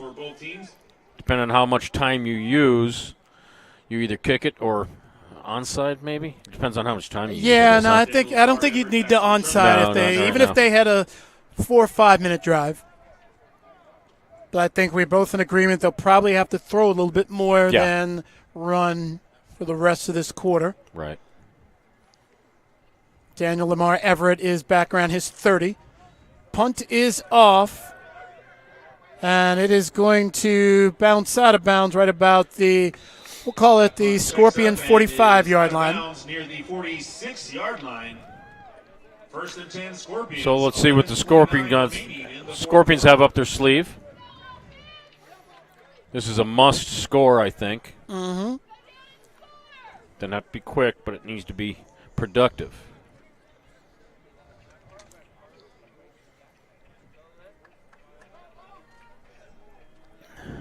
And this truly has just been great this season, getting to that next level of football and seeing these guys and following their journey and seeing them try to maximize their skill set. Kicker/punter, running back/wide receiver, dual threat quarterbacks. Edwards throws downfield, and that is in and out of the hands. They're running trips over here. And the outside receiver, number 81, is running a hook, and they're running everybody off with the two inside receivers. Just trying to move the sticks.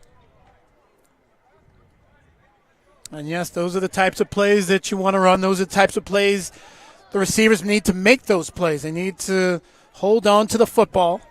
Jose Contreras there on the target.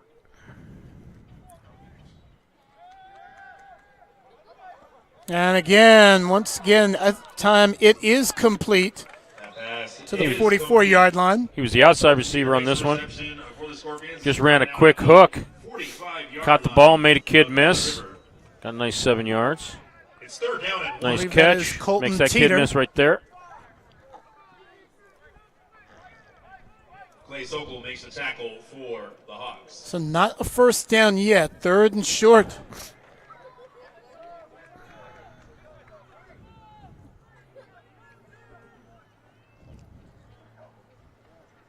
And there is Munoz. He's going to fight, but I don't know if he got it or not. Near the line of scrimmage, no gain. No. I would say no. No, he didn't. It's 4th down and 1.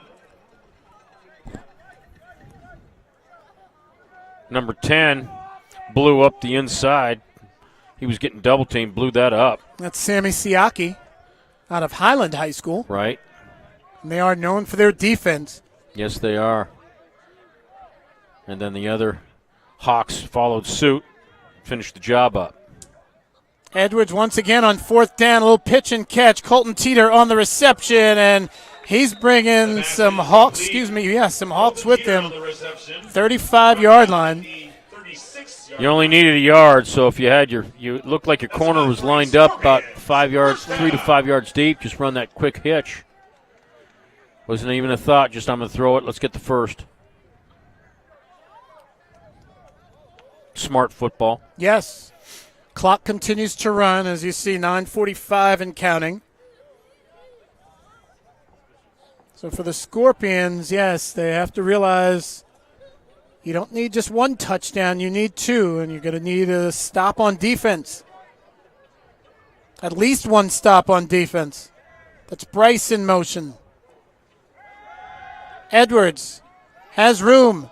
Fires a strike to Moore, who is going to be pulled out of bounds inside the 20, and that's about the 16-yard line. Marcus Moore on the reception for the Mason Ennin from Hamilton High School did a nice job. Russian got the outside, but he just missed him, and we didn't have somebody following in, so he just kind of moved out of the way Edwards did and does what he does.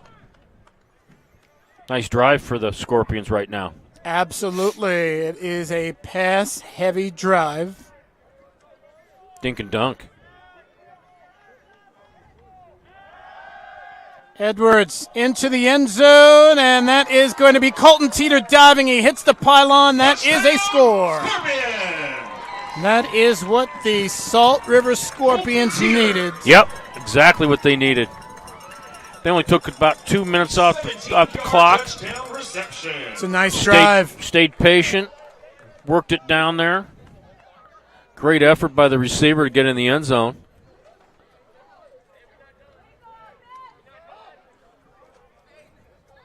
Kind of by himself. Open, yes. Yeah. We were thinking the same thing. Mm-hmm. Big extra point by Lashenkahl. Yep. He's been perfect all night. And that is going to be good once again. I'll say this, Coach. All the extra points have been made, but they haven't been pretty. Oh, I was just thinking that way myself. They're all low and drives, but they're working. They're getting them. For selfish reasons, I would love an overtime game. I don't think the coaches necessarily want an OT game, but no. As broadcasters, we like to see as much sports as we can. But there's a long way before any overtime. Right now, I think the Scorpions coach wouldn't mind overtime. Yes. Yeah, I don't think Mike Denny's looking for that right now. No. But a quality game. It is. No giving up, no blowouts, no. Only one turnover. Yep, one. That's true. I even forgot about that. And as you mentioned, it was a great interception, pretty much a one-handed interception. Sure was. And it's not for lack of trying, because I'll tell you what, these guys are trying to strip the ball every single time they tackle a running back. Indeed, people are enjoying themselves here at South Mountain High School right now. This is just fantastic. It's a good time. Loschenkall gets into it, and his line drive kick is fielded by the Hawks, and that is Modica. He's got a couple blocks and some speed, but he is going to be brought down. At the 40. And that is going to be Blake Taylor playing some good special teams football. Yeah, open field tackle, caught him from behind as he passed him up, and then turned around and got him. Gave him a little alligator roll at the 45-yard line. I'm sorry, at the 40-yard line. Very good field position for the Hawks. Now let's see what type of methodical drive they put together. And for them, they've got to play their game. Yep. Yes, you want to take some time off, but if you need to throw a pass, you throw a pass. You do what has gotten you 28 points so far. If you're the Hawks right now, you're looking for first downs. You've got the quarterback who can do that effectively. Burnham on the receiving end of the pass, but the Scorpions are right there to defend it. It's a gain of maybe 2 yards. Josiah Barajas makes the tackle.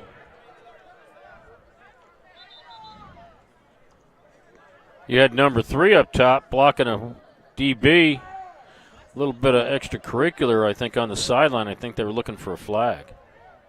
Didn't get one. So the Scorpions defense trying to rise up. Penalty marker thrown, but that is the flag has been picked up.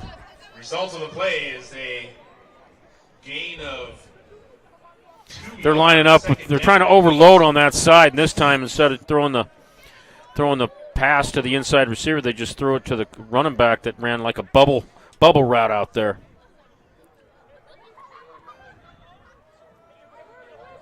Time is definitely on the side of the Hawks. They're in no hurry. No, they do have to pick up yardage, though. They need to get first downs.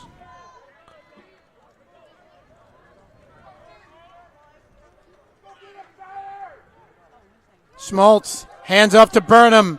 Breaks one tackle, but he's going to be stood up and pushed down. I believe that's Cordova, who stopped any forward progress by the running back Burnham. Devin Eubanks slowed him up. He grabbed him right when he started going upfield and slowed him up. Probably get an assist on that one. Yes. 3rd and 5, 50-yard line is the place to be for the Hawks. That is the line the Scorpions are looking to defend.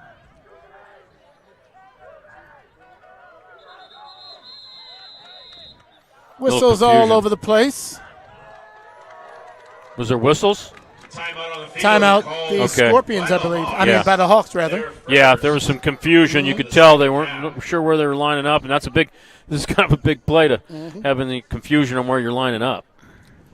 3rd and 5 from their own 45. That's the first timeout used this half. Yes, it is. This game is moving at a rapid pace, and the other game, we don't have a score, but Papago is playing down at Sonoran tonight. That is the Pumas against the Sidewinders. Papago Pumas playing good football, and the Sonoran Sidewinders, they have struggled a bit this year, but Again, first-year head coach Hal Reeser down there, and I believe he just took the job or got the job in March, so there was a lot of work to do, a lot of rebuilding, and hey, hopefully he sticks around for a long time and build what's going on in southern Arizona, and it's going to take time for people to understand that there is a JC team down there, and it's going to have to be promoted. That's part of why we're doing so much of this, so it's definitely good stuff. I don't think people are quite aware out there that you have a junior college football team in Tucson. Correct. Play down at Santa Rita High School. That's their home field. So the ball is at the 45-yard line. The Eagles. Timeout. It's 3rd and 5. Santa Rita, I believe. Okay, good stuff. Schmaltz dropping back. He's in a bit of trouble. He's got Calderon chasing him, and he's out of bounds right at the 50. That is going to be very close, yes. He ran out of bounds. He was aiming for the other side of the stick to make sure. I think he wanted to throw it to Burnham. And then he sees where the stick's at. Yep. That's what he's aiming for right there. He's done a lot deceptively with his legs tonight. He's a smart kid. Mm-hmm. So the ball is placed at midfield, 6.5 minutes and counting. The Hawks with a 7-point lead.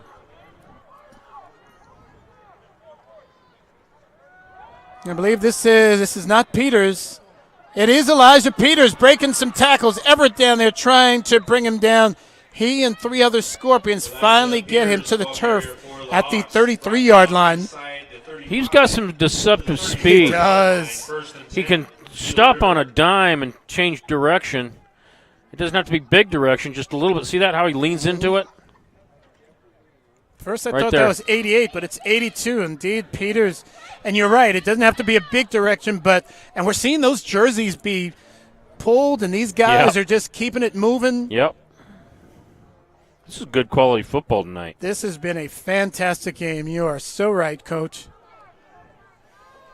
Great effort by both sides of the football. Great play calling, both offensively and defensively. Absolutely. Bivens in motion. Schmaltz throws way downfield, and that is going to be tipped and in and out of the hands of Everett and Modica before it rolls out of bounds for an incomplete pass. At the very end, Everett was playing a little bit of defense. Yes, he was. Monica, the intended receiver on the play. I'm sorry. Monica was playing a little bit of defense. Everett started it, but then he almost got the pick, and Gila River had to come in and take care of that. Good play all the way around. Yep. Okay, now here's that Peters overloaded in the backfield formation over there. Yep, top of the screen.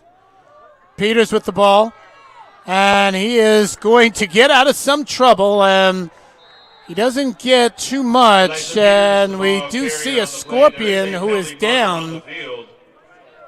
We have 2 flags. Yes. One of the Salt River Scorpions, single-digit number, is down.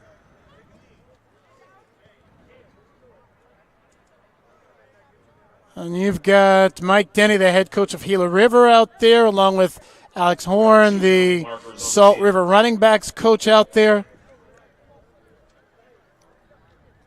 And when a player goes down, it is instant camaraderie. It's not about, well, that's one of your guys. No, it's a football player. It is someone you do not want to see hurt at all, as we see the Salt River Scorpions taking a knee, as well as the Gila River Hawks taking a knee, just to make sure everything is okay, a sign of respect. And we are going to take a quick timeout and get everything sorted out on the field. This is the HJCAC Game of the Week.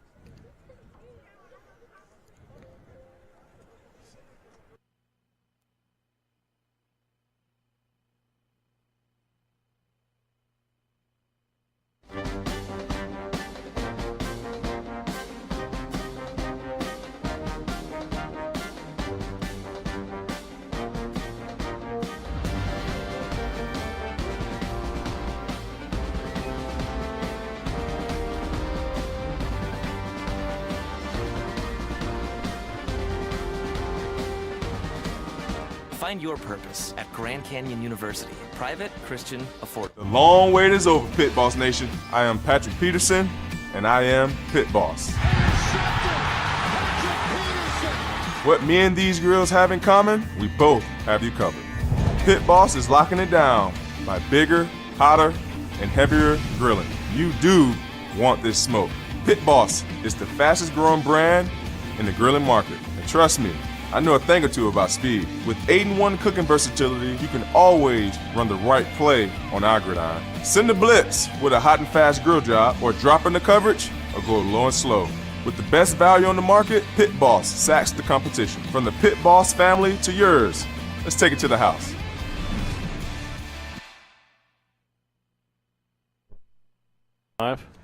So Blake Taylor was the injured Scorpion, but he walked off under his own power, and that is always a great sign. Blake Taylor, one of the defensive players for Salt River. He's had an impact here in the second half, but also we've seen a bunch of penalties, penalties on this play, and suddenly Gila River is back at their own, they're at the Salt River 49-yard line. 2nd and 25, so they've got a long way to go to get that important first down. Elijah Peters is going to be stopped on his own side of the 50. Some of those Scorpions trying to rip the ball out of his hand. That's what you want to do at this point. Yeah, at this time you need a turnover. You need to get the ball in your hands. But they got plenty of time. I mean, they're going to make them. Don't give up the big play. Don't let them get the first down. Make them punt from here because you're going to get the ball back. And you got plenty of time to score. And do you tie it up or do you go for 2? I think you tie it up. I'm not that much of a gambler. And this is Deathridge hopping over one guy, and he's all over the place, but he's dragged back down on his own side of the field. And this Scorpion crowd is coming to life. They have forced Gila River into a punting situation. As we reach the 4-minute mark, and there's Deathridge. He had the big touchdown run, that surprise touchdown run in the first quarter, but he got nowhere on that play. Tyler Roberts bringing him down, the young man out of Desert Vista. Kogan back deep. He's 16 yards deep, and now he's moving up a little bit.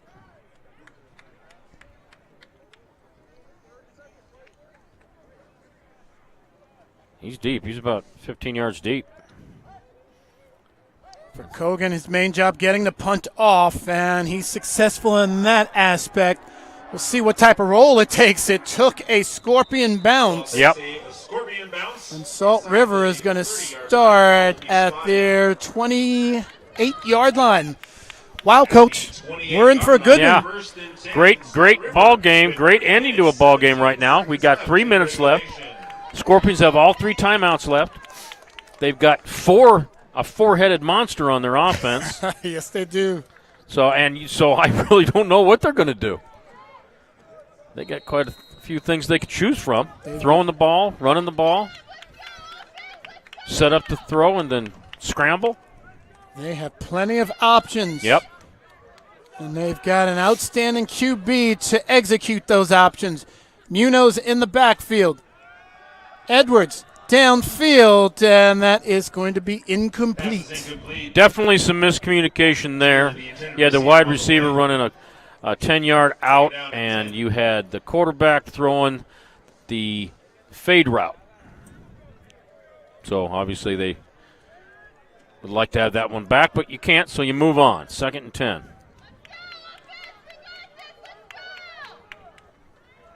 Edwards and Munoz back there. Edwards stepping into another throw, and that is almost intercepted. Intended for Marcus Moore. Marcus Moore, the intended receiver. Clay Sokol had it in his hand, and then he hit the ground, and it popped out. Right there, he gets it. It's in his fingers. Oh, never does. Oh, almost had it. It's 3rd down. He knows it, too. Young man for Desert Vista playing for both sides. Sokol for Gila River and Number 41, as we have talked about him so often, Tyler Roberts for Salt River. Edwards again. Looking, and he's going to be tracked down, and he stays on his feet, takes a big lick. Yeah. He gets caught from behind, and then someone breaks off and hits him pretty good up front. I have a feeling Edwards doesn't even feel it right now. No. Now we see him right there. He's going to come running. Oh, he almost got the fumble. He almost caused a fumble. Yeah, big 24 comes in and lays the hat. 4th down. Under 2.5 remaining.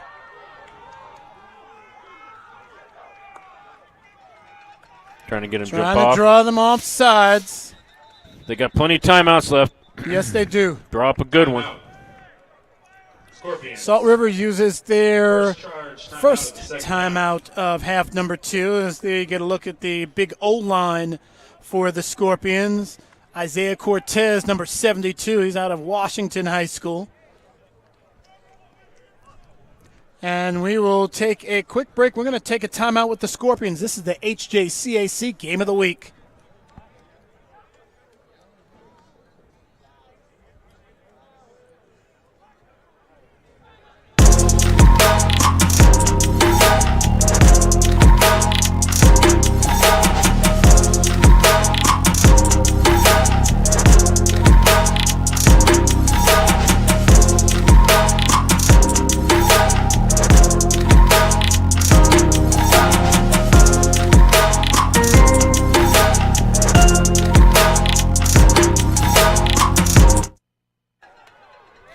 Fourth and 3 from the 35-yard line. Big play in this game. Edwards gets the snap. Throws downfield. Ball is intercepted. Incomplete. What is it? It's a flag as well. Guys wrestling for the football. Jasani McIntosh on the reception. Well, we'll tell you the clock is stopped right now at 2:11. There's a flag, and they're still trying to figure out who came up with the football. I have a referee pointing to Gila River. Personal foul, face mask penalty goes against. Wow, look at that. He got him from the back of the head when he tackled him. That's why they're calling a face mask. I think he grabbed him by the back of the crown of the helmet. That's a big play for the Scorpions. Yes, Huge it play. is.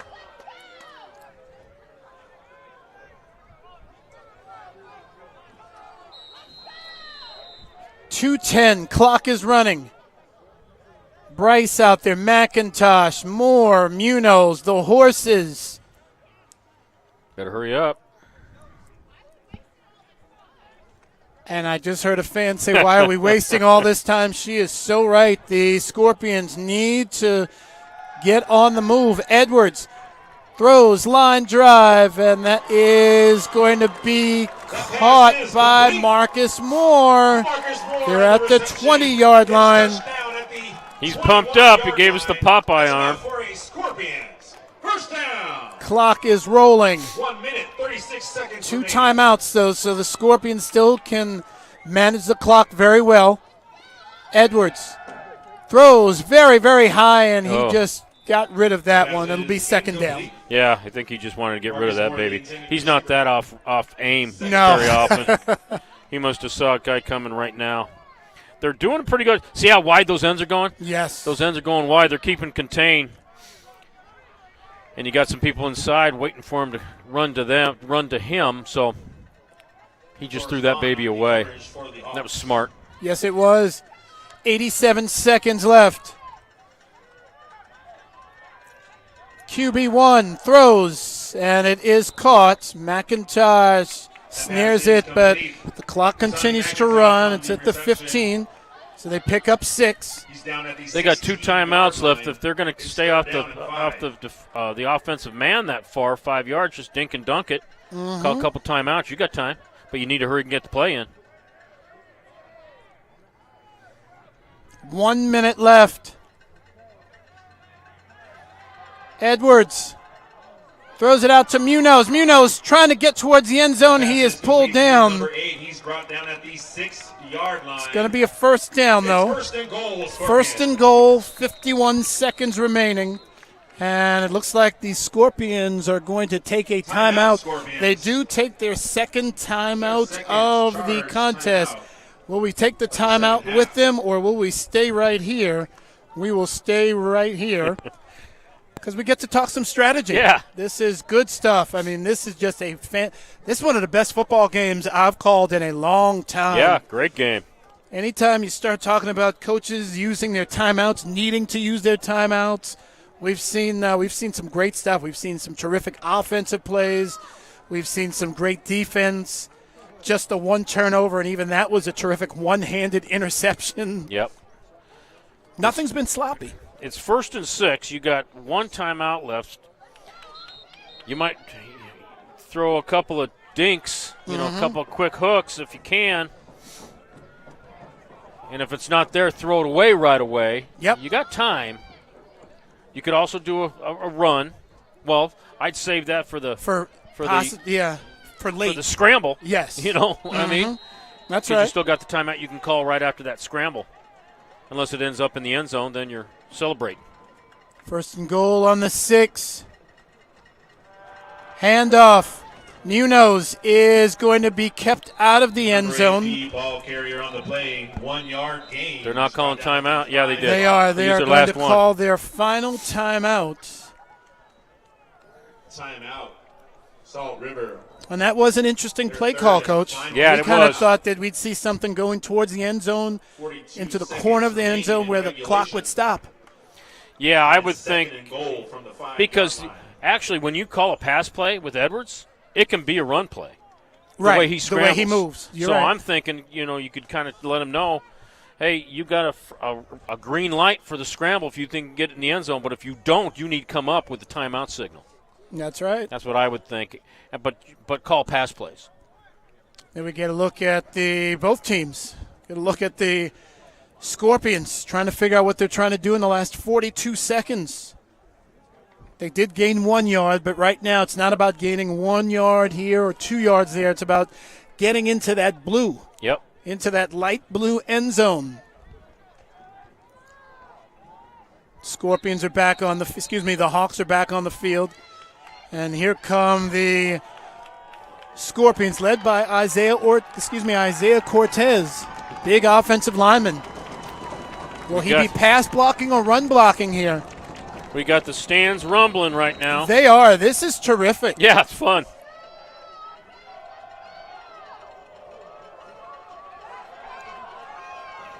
Double twins. Edwards drops back a couple of steps. Got all day. Looking. Dodges one man. Fires, and that is going to be out of the reach of. Looks like they were going for Colton Teeter there. Yep.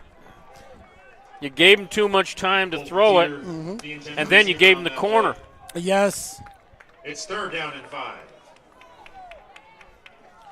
Both teams deserve to win this game. Yeah. This is really a great game.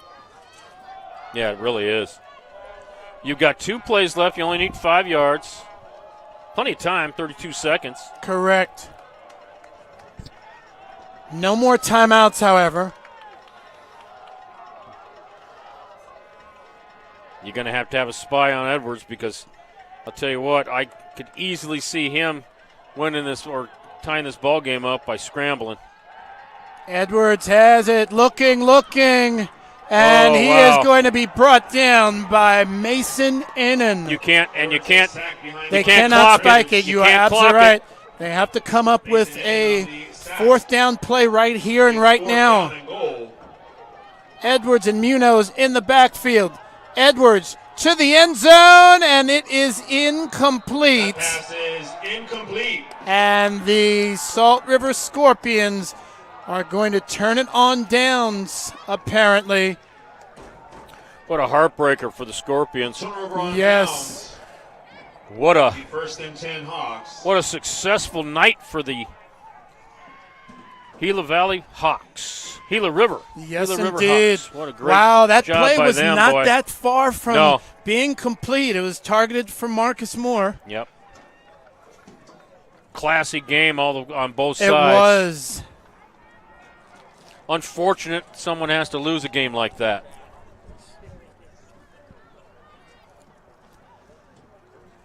So the crowd is starting to empty out. A lot of the homestanding crowd, they were in it to the end. Yep. This crowd hung around, Yeah. and we're going to see QB1 Schmaltz take that knee, victory formation, and the clock will tick 3, 2, 1. Your final score tonight, the Gila River Hawks 28, the Salt River Scorpions 21. This was a terrific game, a very, very well-played game all the way around. And, Coach, as I mentioned just a few minutes ago, I hadn't broadcast a game like this in a long time. Yeah, me too. Outstanding game to the very end.